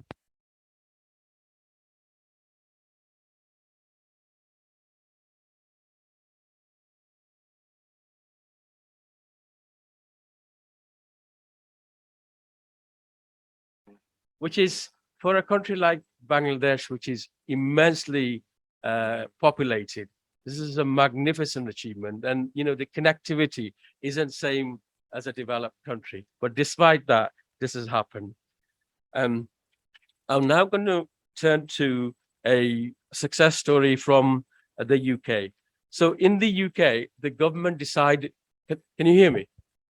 In the UK, the government decided where to close down businesses. Basically, it was a shutdown of the whole country. and businesses couldn't survive without any income. So they decided to provide a very substantial package of funding to businesses. In total, it was £27 billion. And that money was given to local authorities. My own department, we distributed money to different people, small businesses, medium-term businesses, large businesses. So simply, if you were a business owner and you were required to close, you would get a large amount of money through the council in your bank account, which was very, very successful, because without that support, then the businesses wouldn't have been able to keep their employees. They wouldn't have been able to run as a company. And then we would have ended up in a situation where millions of people would have been unemployed. Millions of businesses will have been closed down. So I think it was a major, major success. And this information that I'm referring to you, it comes from the Department of Business, Energy and Industrial Strategy in the UK. So one of the powerful department of the British government. So as I said before, the way they collected this data is normally they ask us to provide that on an annual basis. What we call an annual return of the local government. But this time they were asking us to provide it on a monthly basis. I'm really sorry. I've been very, very busy. That's why I haven't got any graphics like Mr. Azad. Mr. Azad's, I apologize for that, but I hope that you can see some of the key issues there. So we monitored it on a regular basis, and then the new schemes were, as the COVID-19 period were continuing, we were evaluating it on a weekly basis, and then the future schemes were informed by the information that was being collected by BIS. This is the Department of Industrial Strategy in the UK. So that was a very effective way of delivering, evaluating what was happening to the funding that we were providing and the impact it was having to businesses, but also residents, and what was happening in each of the local authority area. I have to tell you, I was part of it. It was very, very challenging. A lot of people were financially very stressed. A lot of people live alone. They couldn't get out of their homes, unlike Bangladesh, and they were having all kinds of issues, mental health issues, self-isolation, all kinds of issues. And that was really difficult. And we picked this up through this. My own local authority, we created a team of people who were ringing on a regular basis, single people who were living on their own, just to give them comfort, just to have some outside contact, because they couldn't get out of their houses. I'm going to skip over the next bit. The learning was this, right? That we needed to abandon the normal way that we used to evaluate this book. We used to actually say, look, this is a crisis. How are we going to do it? What's required? What level of funding is required? Most of the money you see on the screen were actually borrowed. The government have borrowed literally hundreds of billions of pounds to provide support to people. So normally, any expenditure government does comes from the revenue that we collect, taxation, VAT, charges, whatever. But in this circumstance, because it was a crisis, we just simply borrowed money to provide immediate assistance to businesses, individuals, to make sure that they were able to survive. On the final, Chairman, on the final point where it talks about, new global crisis. Well, the keynote speaker has already talked about COVID, climate change, and the Russian-Ukraine war. By the way, the Russian-Ukraine war has a massive impact in UK. So my own average monthly energy bill, that's gas, electricity, was £180 before COVID started. Now it's gone to £500. Yeah. Now I'm in a fortunate position. I can afford to pay this, but there are literally millions of people who haven't got a gap in their disposable income to be able to pay for that. So our government is again borrowing money to pay for, to provide support to business, to individuals so they're able to afford power. It's a massive issue. Climate change, you know what Mr. Azad was saying about climate change. Look, in this country, you're blessed with sun. Yeah? Is that right? You've got sun everywhere. And you know, sun is a very equal source of renewable energy. It doesn't distinguish between rich and poor. You get sun everywhere. So why should you not install solar panels with battery? You're saving the earth, but actually the financial benefit you are getting and the energy security that you are getting is so important. So it makes absolute sense to all of you to install solar panels and with batteries so that you can have continuous electricity all the time. That's a different thing. But the final thing I wanted to say is thank you for giving me the opportunity to speak. I hope I have been some use to you, but my utmost plea to you and the people who are in charge is this: create an environment where you can talk about evaluation in an honest way. Create an environment where has something gone wrong, talk about it in a mature, constructive way. That will help you to go to the next level. Bangladesh is a miracle country. It is punching above its weight. Absolutely. I'm really proud of Bangladesh. But you know what? There's a long way to go. If you're going to achieve your plans for being a developed country, you really have to work out. And one of the things you could do is actually become more efficient in public services. And the way to do that is to understand and learn from any projects that you do by evaluating it in a proper way, in an independent way. Thank you for giving me the time to speak before you. Thank you very much. Thank you so much. I think it was very informative, and you have flagged very many pertinent issues regarding the evaluation during the time of crisis. As we all know that during the crisis, I think lots of studies and surveys are conducted to test the efficacy or effectiveness of vaccines and other issues. Even also, there were lots of rapid appraisal of, I think, poverty, inequality, and many other issues have been conducted in many countries, including Bangladesh. As you mentioned, Mushfiq Mubarak's study about the effectiveness of the mask wearing, it was conducted in several countries, and I think lots of people, they have been able to involve in this process. But the main issue, as you mentioned, that technology use, methodology, database creation, these are very important that we have learned from this crisis, that if we faced a lot of difficulties in Bangladesh to maintain database of SME, database of poor people and other things, so that we can deliver the due services quickly during the crisis time. I think these are the main lessons we have learned during the crisis, and also to use the technologies, online education and other things. So these are very important issues that you have flagged in your keynote speech. I thank you again. Now I would like to invite the panelist for this session, Mr. Jafar Iqbal.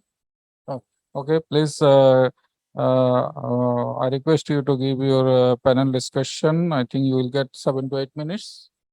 You can stay there or you can come.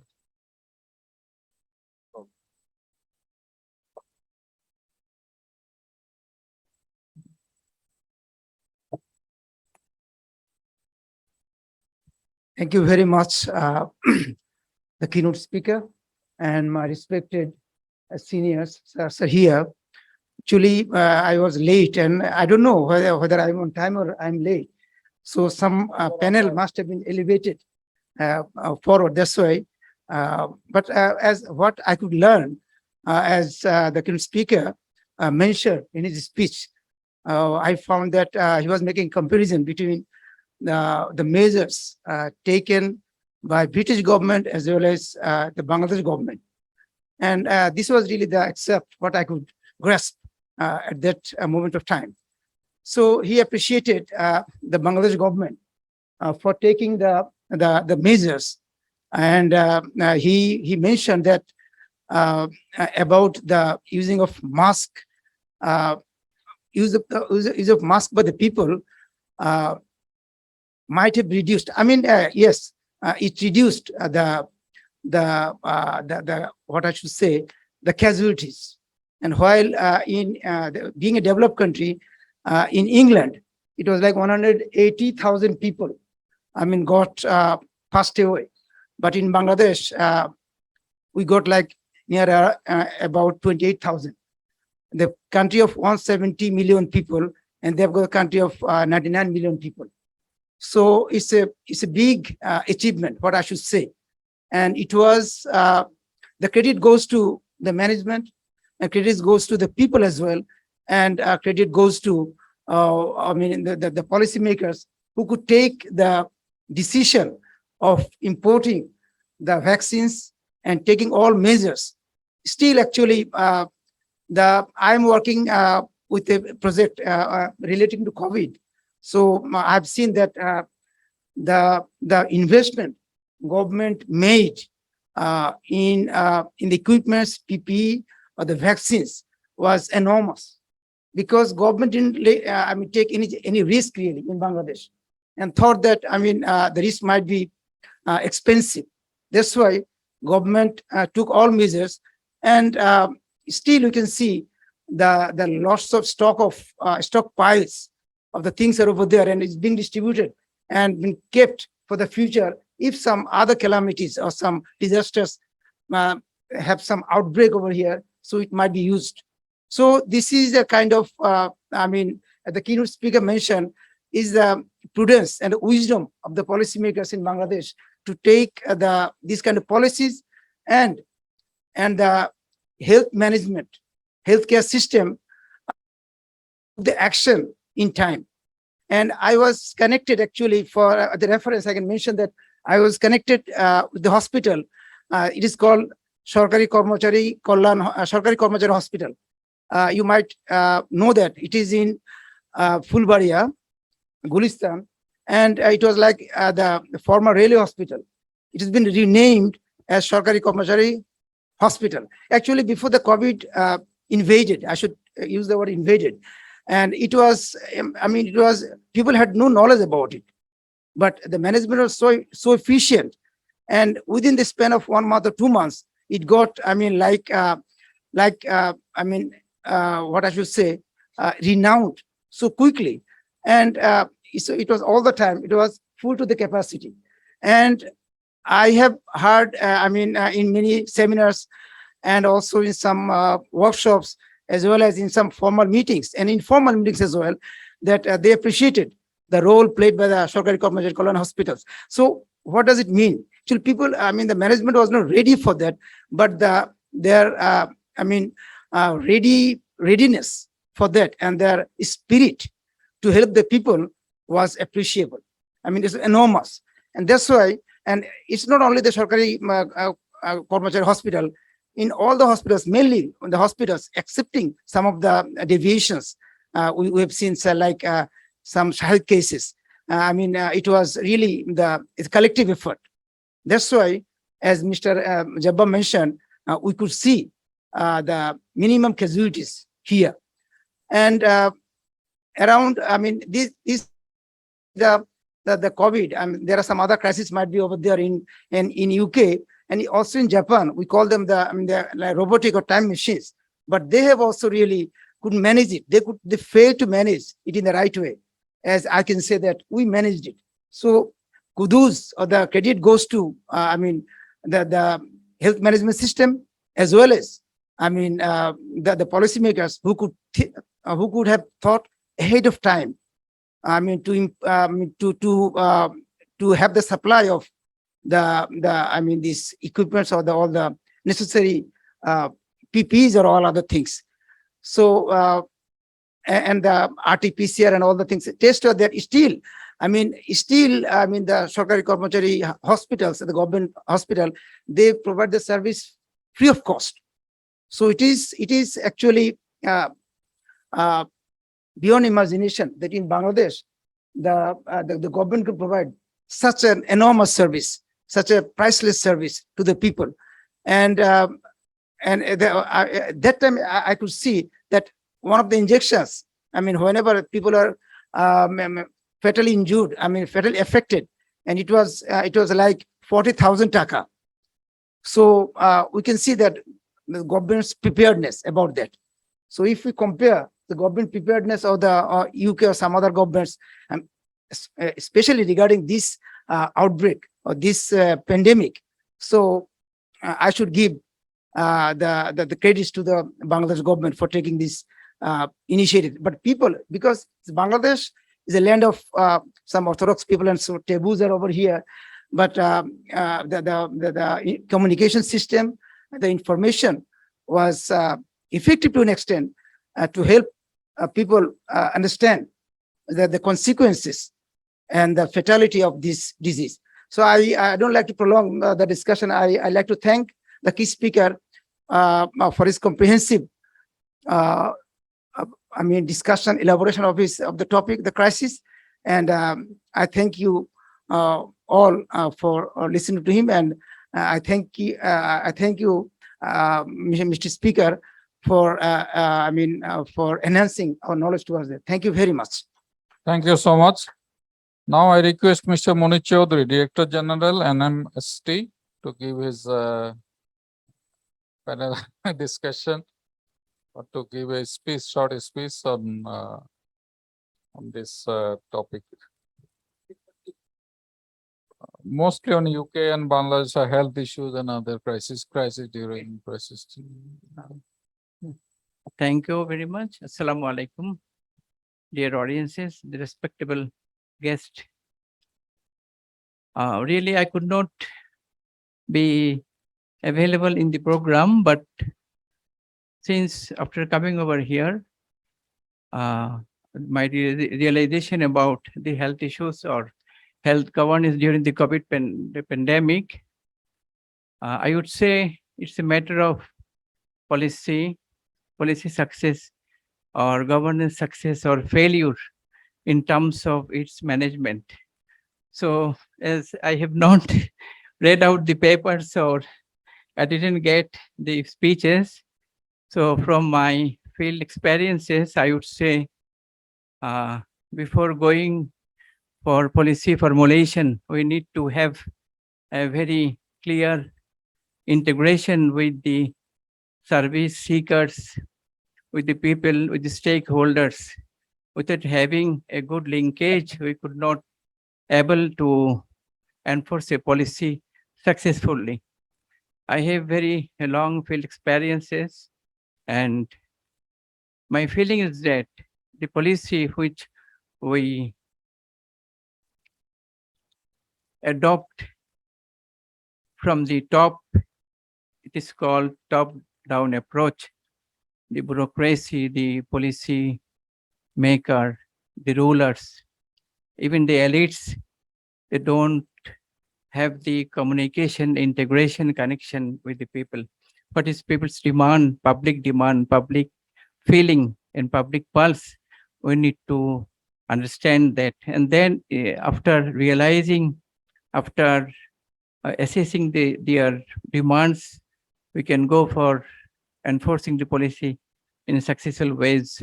Not in case of COVID, also in everywhere, the governance success is really a matter for the government and we, the bureaucrats.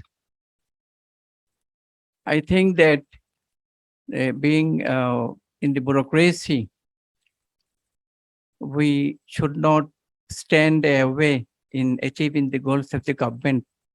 The attitude of the behavior to be alienated from the people and the ruling attitude of the bureaucrats should be abandoned, should be left, and we should be more closer to the people.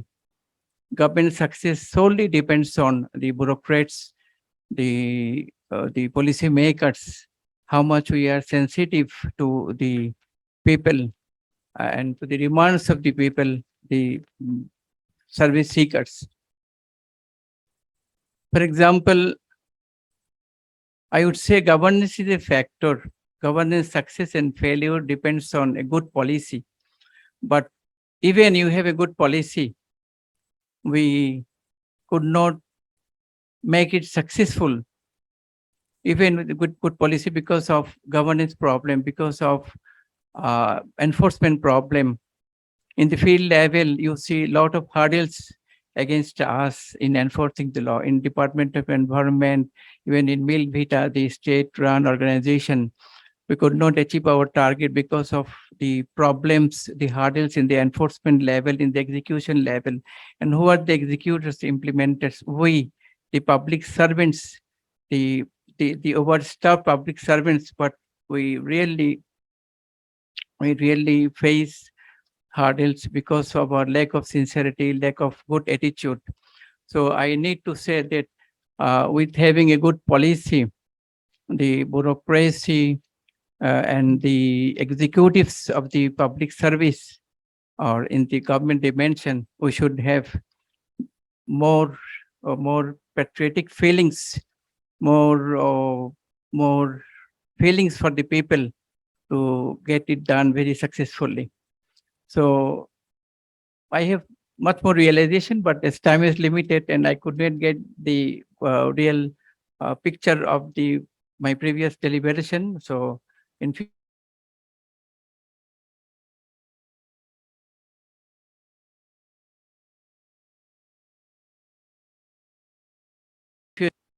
Okay, now I request Dr. Nazmul Hasan Kalimullah, Professor Dhaka University, to give his speech on the keynote speech, particularly to discuss the speech, in fact.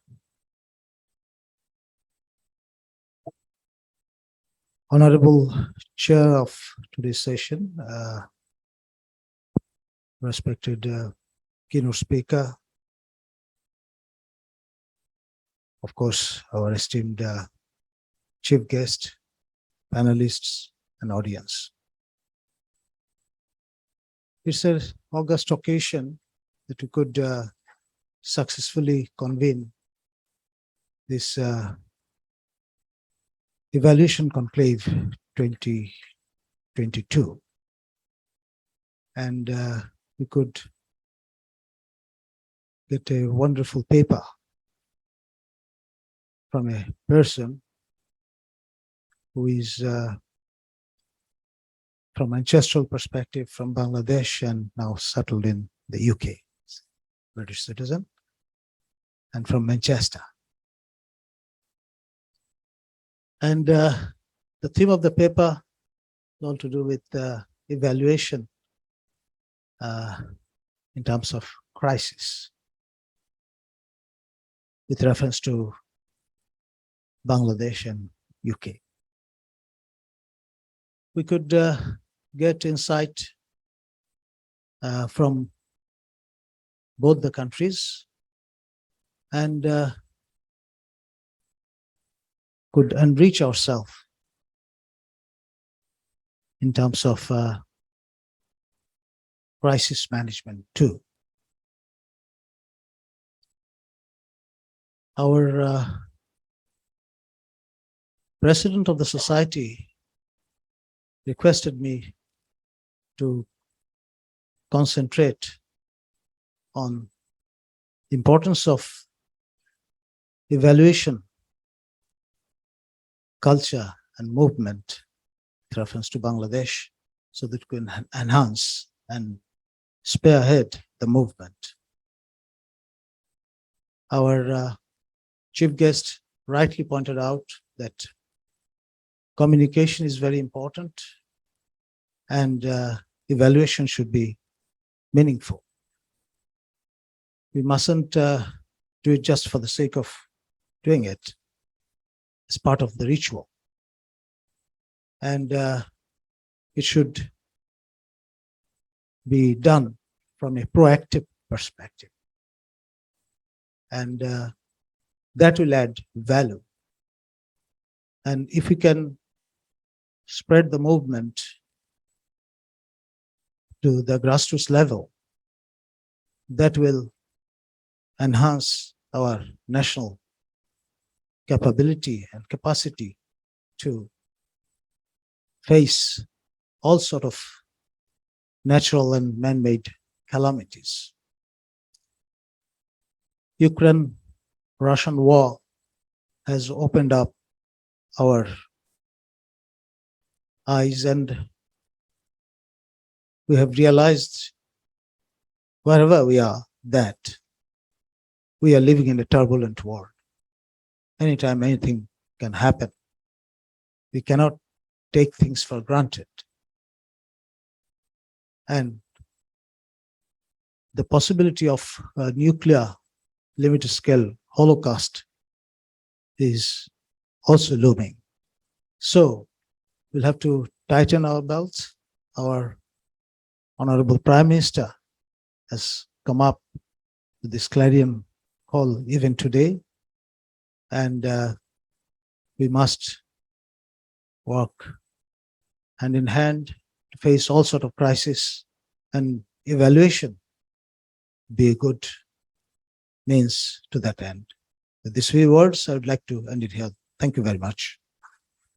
Thank you so much.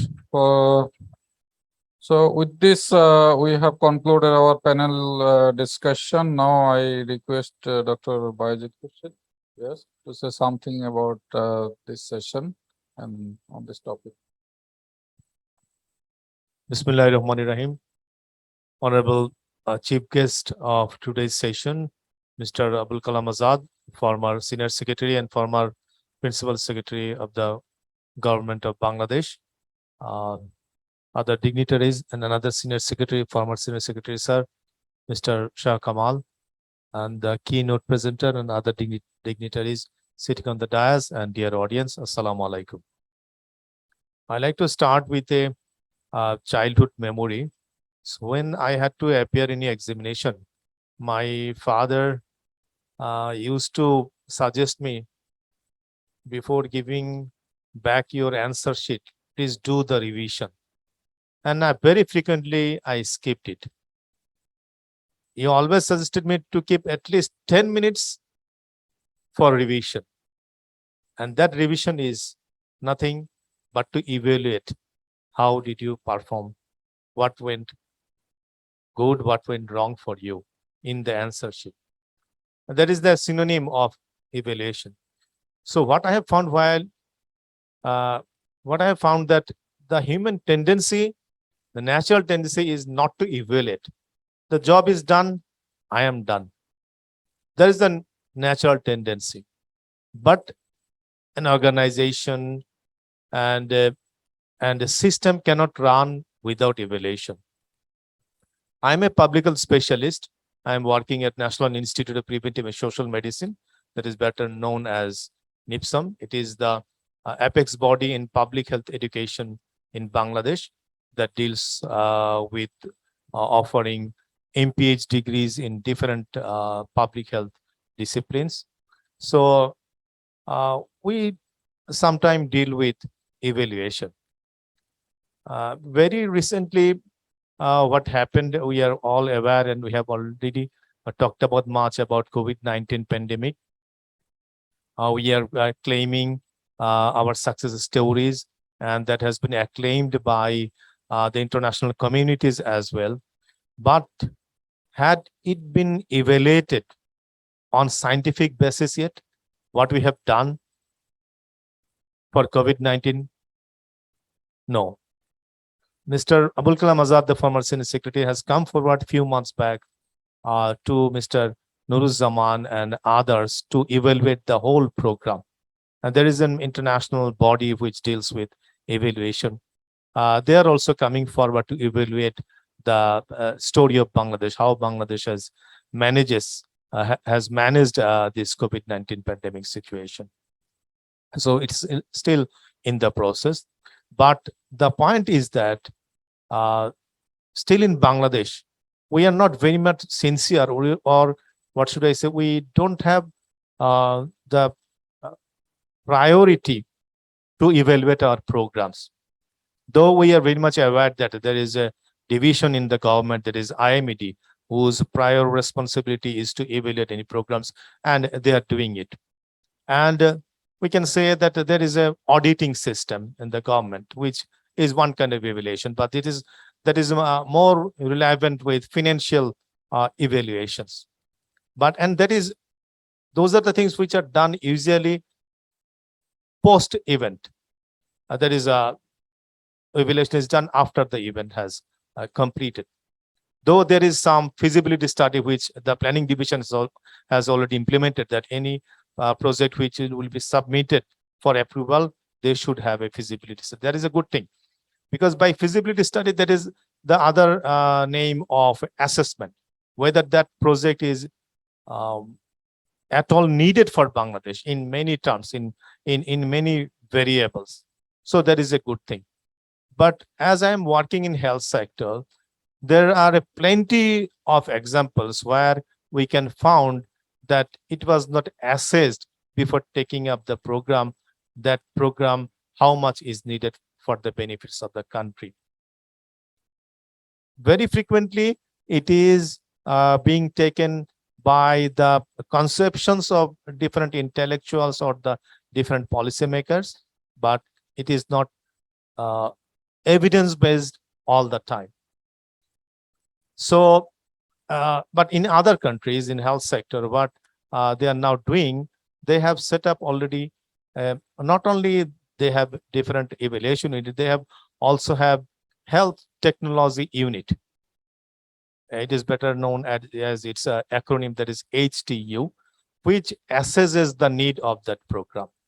For example, if you are procuring any equipment, whether this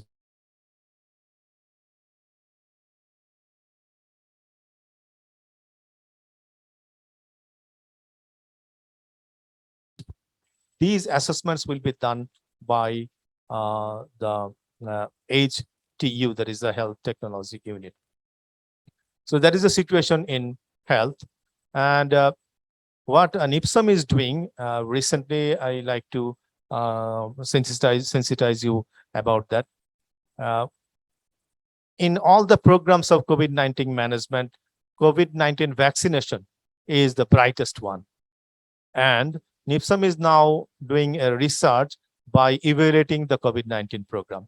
So we have also already fixed the title, which is the dynamics of COVID-19 vaccination program, compliance with universal health coverage. And even though you are very much aware that what are the terms that has been already discussed in today's presentation by Mr. Abul Kalam Azad and other presenters, that is equality, equity, inclusivity, availability, affordability, accessibility.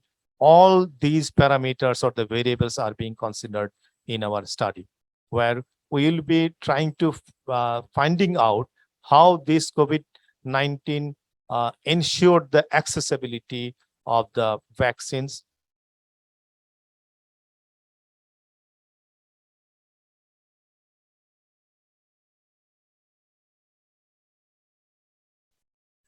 We are assessing both sides, that the supply side and the demand side as well. The intellectual scene or the brilliant thing that was thought by the government or by the Honorable Prime Minister, that they didn't procure the vaccine from single source. They procured the vaccines from different sources. So that's why we were not in a crisis to have the vaccines in right time. Though we had some crisis with Serum Institute of India, but very soon we could recover it. So that ensured the availability of vaccines, which is an important component of that is universal health coverage. So those are the variables we're considering, and we have already, it's a mixed study, that is quantitative and qualitative one. And we are now doing the data entry, and we are hopeful that we'll be coming forward with the results, which will give the policymakers the evidence to evaluate the whole program. And definitely we'll be having the success stories there, but that will be scientifically based. I think I should not prolong my speech. So evaluation is much needed, and I have also like the comments that has been made, that there should be space to accept the evaluation. In our country, we are sometimes very much irritant about the evaluatory remarks, because in our country, the journalists are the busiest evaluators. we are accustomed with their remarks, and that's why sometimes we feel irritant with the evaluators. But definitely evaluation not is only about the negative remarks. We are getting lessons which can enrich us and which can give us the tools to improve in future. So thank you very much. And I must congratulate the today's presenter, Mr. Abdul Jabbar. He has a nice presentation, and we are very much proud of him as well. He is Bangladeshi born and giving leadership in United Kingdom. So that gives us enough inspiration. So thank you very much. Keep coming to Bangladesh and enlighten us with your knowledge and experience. So thank you very much. And I like to convey my thanks to Mr. Nuruzzaman as well, who gave me the opportunity to be with us. Actually, this is the first time I'm in a program with the Evaluation Society of Bangladesh. So thank you very much, everybody. Thank you so much. It was very nice space and directions about the work, what we have to do and what Nixon is doing. We have learned about this. Now we have a few minutes, so I want to open the floor for discussion. We have about 15 minutes or around 10 minutes. So please raise your hand first if you have any question. Be brief in your question and give your introduction at the beginning. Here. We'll take 5 to 6 questions, not more than that. This is Dr. Afroja Parveen, Executive Director of Nari Unnayan Shakti. I have a request to Mr. Abul Kalam Azad sir regarding doing advocacy to the policymakers for betterment of the our energy sector. That is my request, because when you have been in the chair, we enjoyed a good situation, and even after 3 years of you lived there, now we are suffering a lot. So we need your help for advocacy for betterment of our energy side. Okay, thank you. Anybody else? I think we can take some questions first, then we give. And you also mentioned to whom your question is triggered to. Good evening, sir. My name is Sullas Chaudhary and I am from National Academy for Planning and Development. I want to ask Dr. Azad sir that from the keynote presentation, we got the idea that the income inequality is skyrocketing in our country, which is worsened due to COVID-19 pandemic and trade wars and other things. So what are the crash programs we can take from our government and non-government perspectives? So as we have not much time to achieve the agenda 2030. So what are the targets or activities we can take to redistribute our income? Thank you, sir. Okay. Anybody else?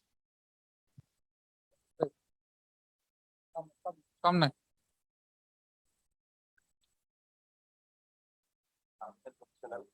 My question is to Mr. Jabbar. Thank you for being present here and sharing your knowledge about the UK experiences.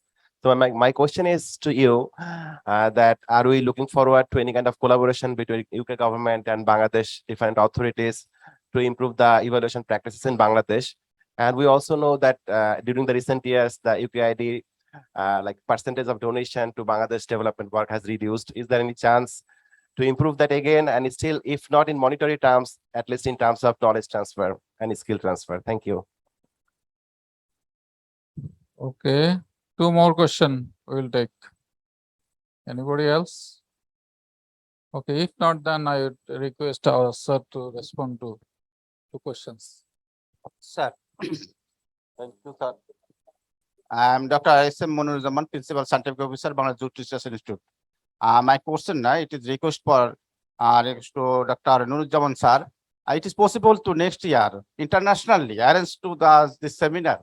If you arrange this seminar internationally and host Bangladesh, it is so much thanks to Abul Kalam Azad sir and others members.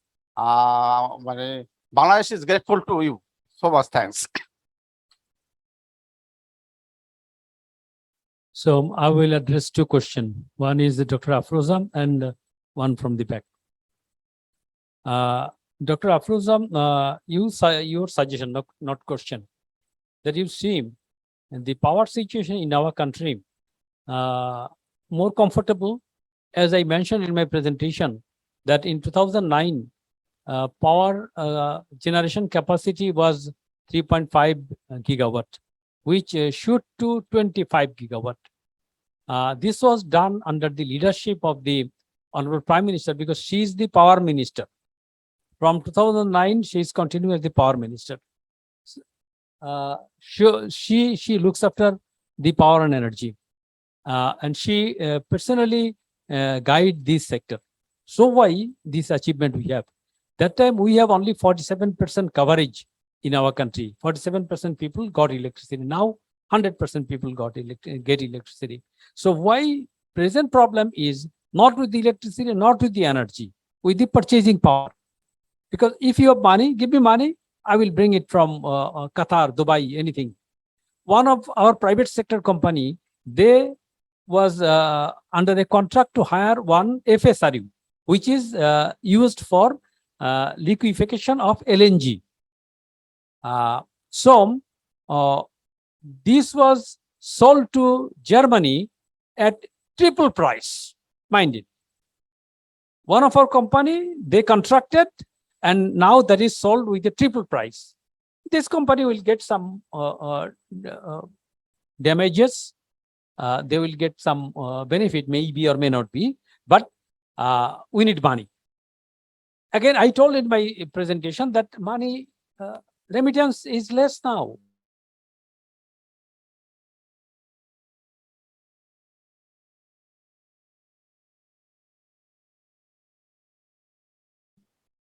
You from anywhere, money sending it is reduced, so remittance is reduced. Now we need to find out how best we can have our own energy. So own energy, immediate is switch off. Immediate is switch off. If you switch off, then it will be electrified in some other place. And the second is, I told this solar. Third one, obviously, I did not mention that that's a long term, that we need to work for the gas production much more in offshore and onshore. About the redistribution,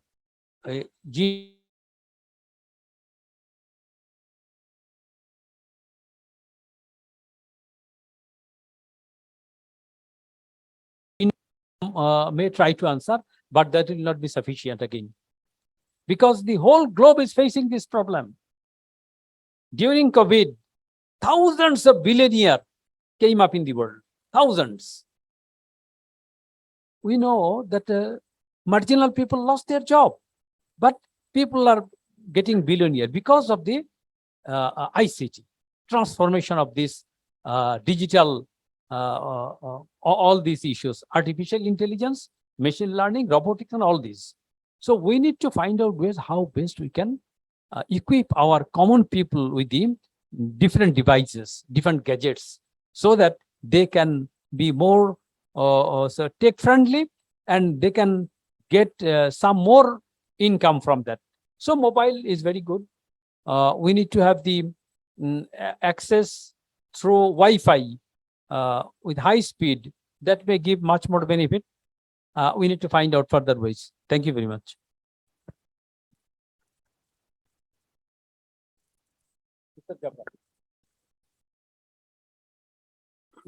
Yes, thank you very much for your question. It's a very important one. So previously, when Gordon Brown was the Chancellor of UK under Tony Blair, the international aid to 0.7% of GDP.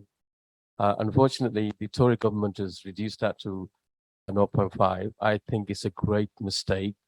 They also do all kind of funny things with that money, which I'm not going to go into this. I don't think it's appropriate, but it's not in the spirit of cooperation globally. And I hope you take the hint on that. Would the donation increase. I think if we are in power, there's going to be a UK general election in the next 2 years. There's a strong chance Labour, which I represent, will convince it would be reinstated to 0.75% of GDP. The second part of your question about collaboration, yes, I'm here actually on a visit with 4 Greater Manchester universities, and we had meeting with the British Council where your Honourable Education Minister was present, and then subsequently we had meeting with your Health Minister, Mr. Zaid Malik, in his residence with the universities. And the reason why we came is that we have had a request from your ministry to help you to develop nursing and midwifery education to world-class level. And of course, some of our universities is actually do that already. So that was the purpose of the visit. So there's collaboration going on. I think you were hinting whether we could look at some kind of partnership to evaluate and help you to develop, or what if you need any help. Absolutely. And I think you were suggesting that we can do this through Zoom, certainly. And I think you'll find that one of the strength of British democracy is the accountability and the governance side. And I think I'm more than happy if you want to talk to me after this session is over, to link you up with the correct people, the university people, local government, central government. I'll be able to get representative to speak with you to see how we can help you to go to the next level. But I think it's a really important question, and I think these are the things that you want to explore, because COVID has given us, we never used to use Teams or Zoom in our meetings, but now almost 50%, 60% of my meetings are done through Zoom. And the beauty about Zoom is it doesn't matter where you are, whether you're in Bangladesh, Australia, UK, you can join the meeting. So thank you for the question. The answer to second part is absolutely, are we willing? Yes. Thank you.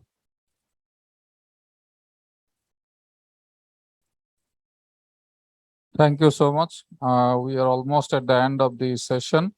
Now, Dr. Nurujjaman, the President of Bangladesh Evaluation Society, will present some mementos as a token of thanks to our panelists, distinguished panelists. There's a question from the audience to the. Okay, you can answer and as well as give. Yes, I think this question is very much pertinent.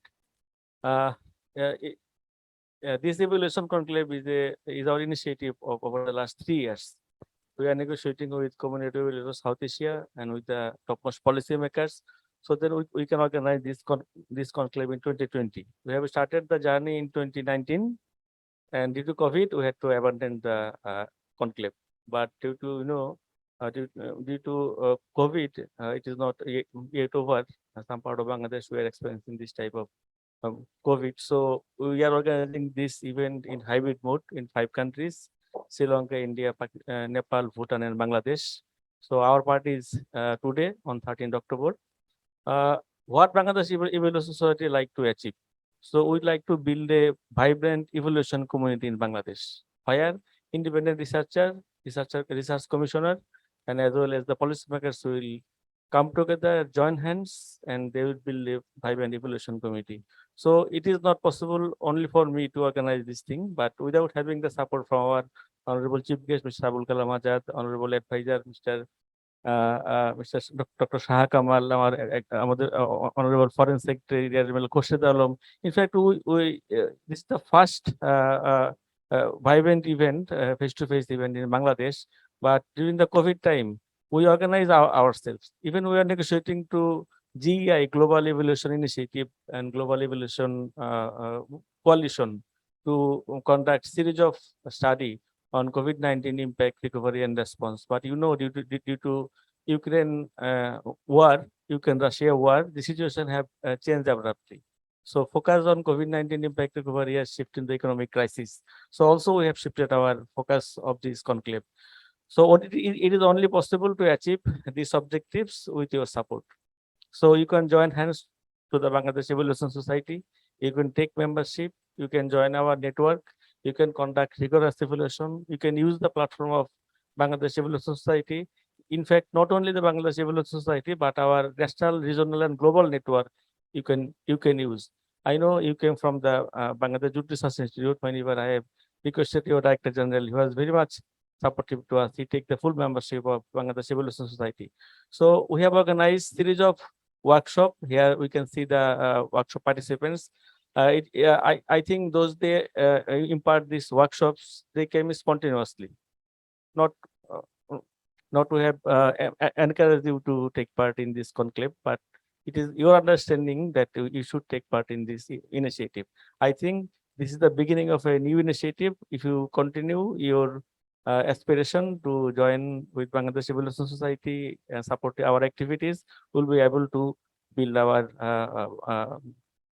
our activities based on your support and collaboration. So I don't like to take much time for this. At the same time, I'd like to take this opportunity to our panelists, to our researchers, to our chairpersons, and our honorable Chief Advisor of Bangladesh Evaluation Society, Mr. Abul Kalam Azad, for their continuous relentless support. I would like to mention the name of Mr. Dr. Bhabatosh Nath. He is the Vice President of COE and Bangladesh Evaluation Society. He worked a lot for us. I would like to render very special thanks to Mr. Mesbah Suman. Please raise your hand to Mesbah Suman, and he is our Joint Secretary, and he worked hard for success for this conclave. Without having his support, it was almost impossible to organize this face-to-face event in this campus. So finally, I would like to mention our honorable Vice President, Dr. Manjur Hussain. He is the Research Director of BIDS. He really was very much instrumental to the cause of Bangladesh Evaluation Society. He was very much supportive. Beyond that, there are many people.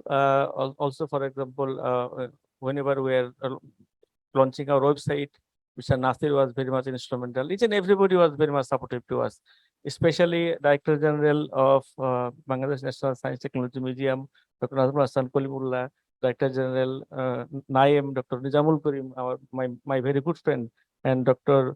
Jafar Iqbal. I'd like to mention. Finally, if I don't mention the name of Councillor Abdul Jabbar, whenever you go or stay, he is always in touch. Bangladesh is at his core of heart. All the time he is keeping in touch.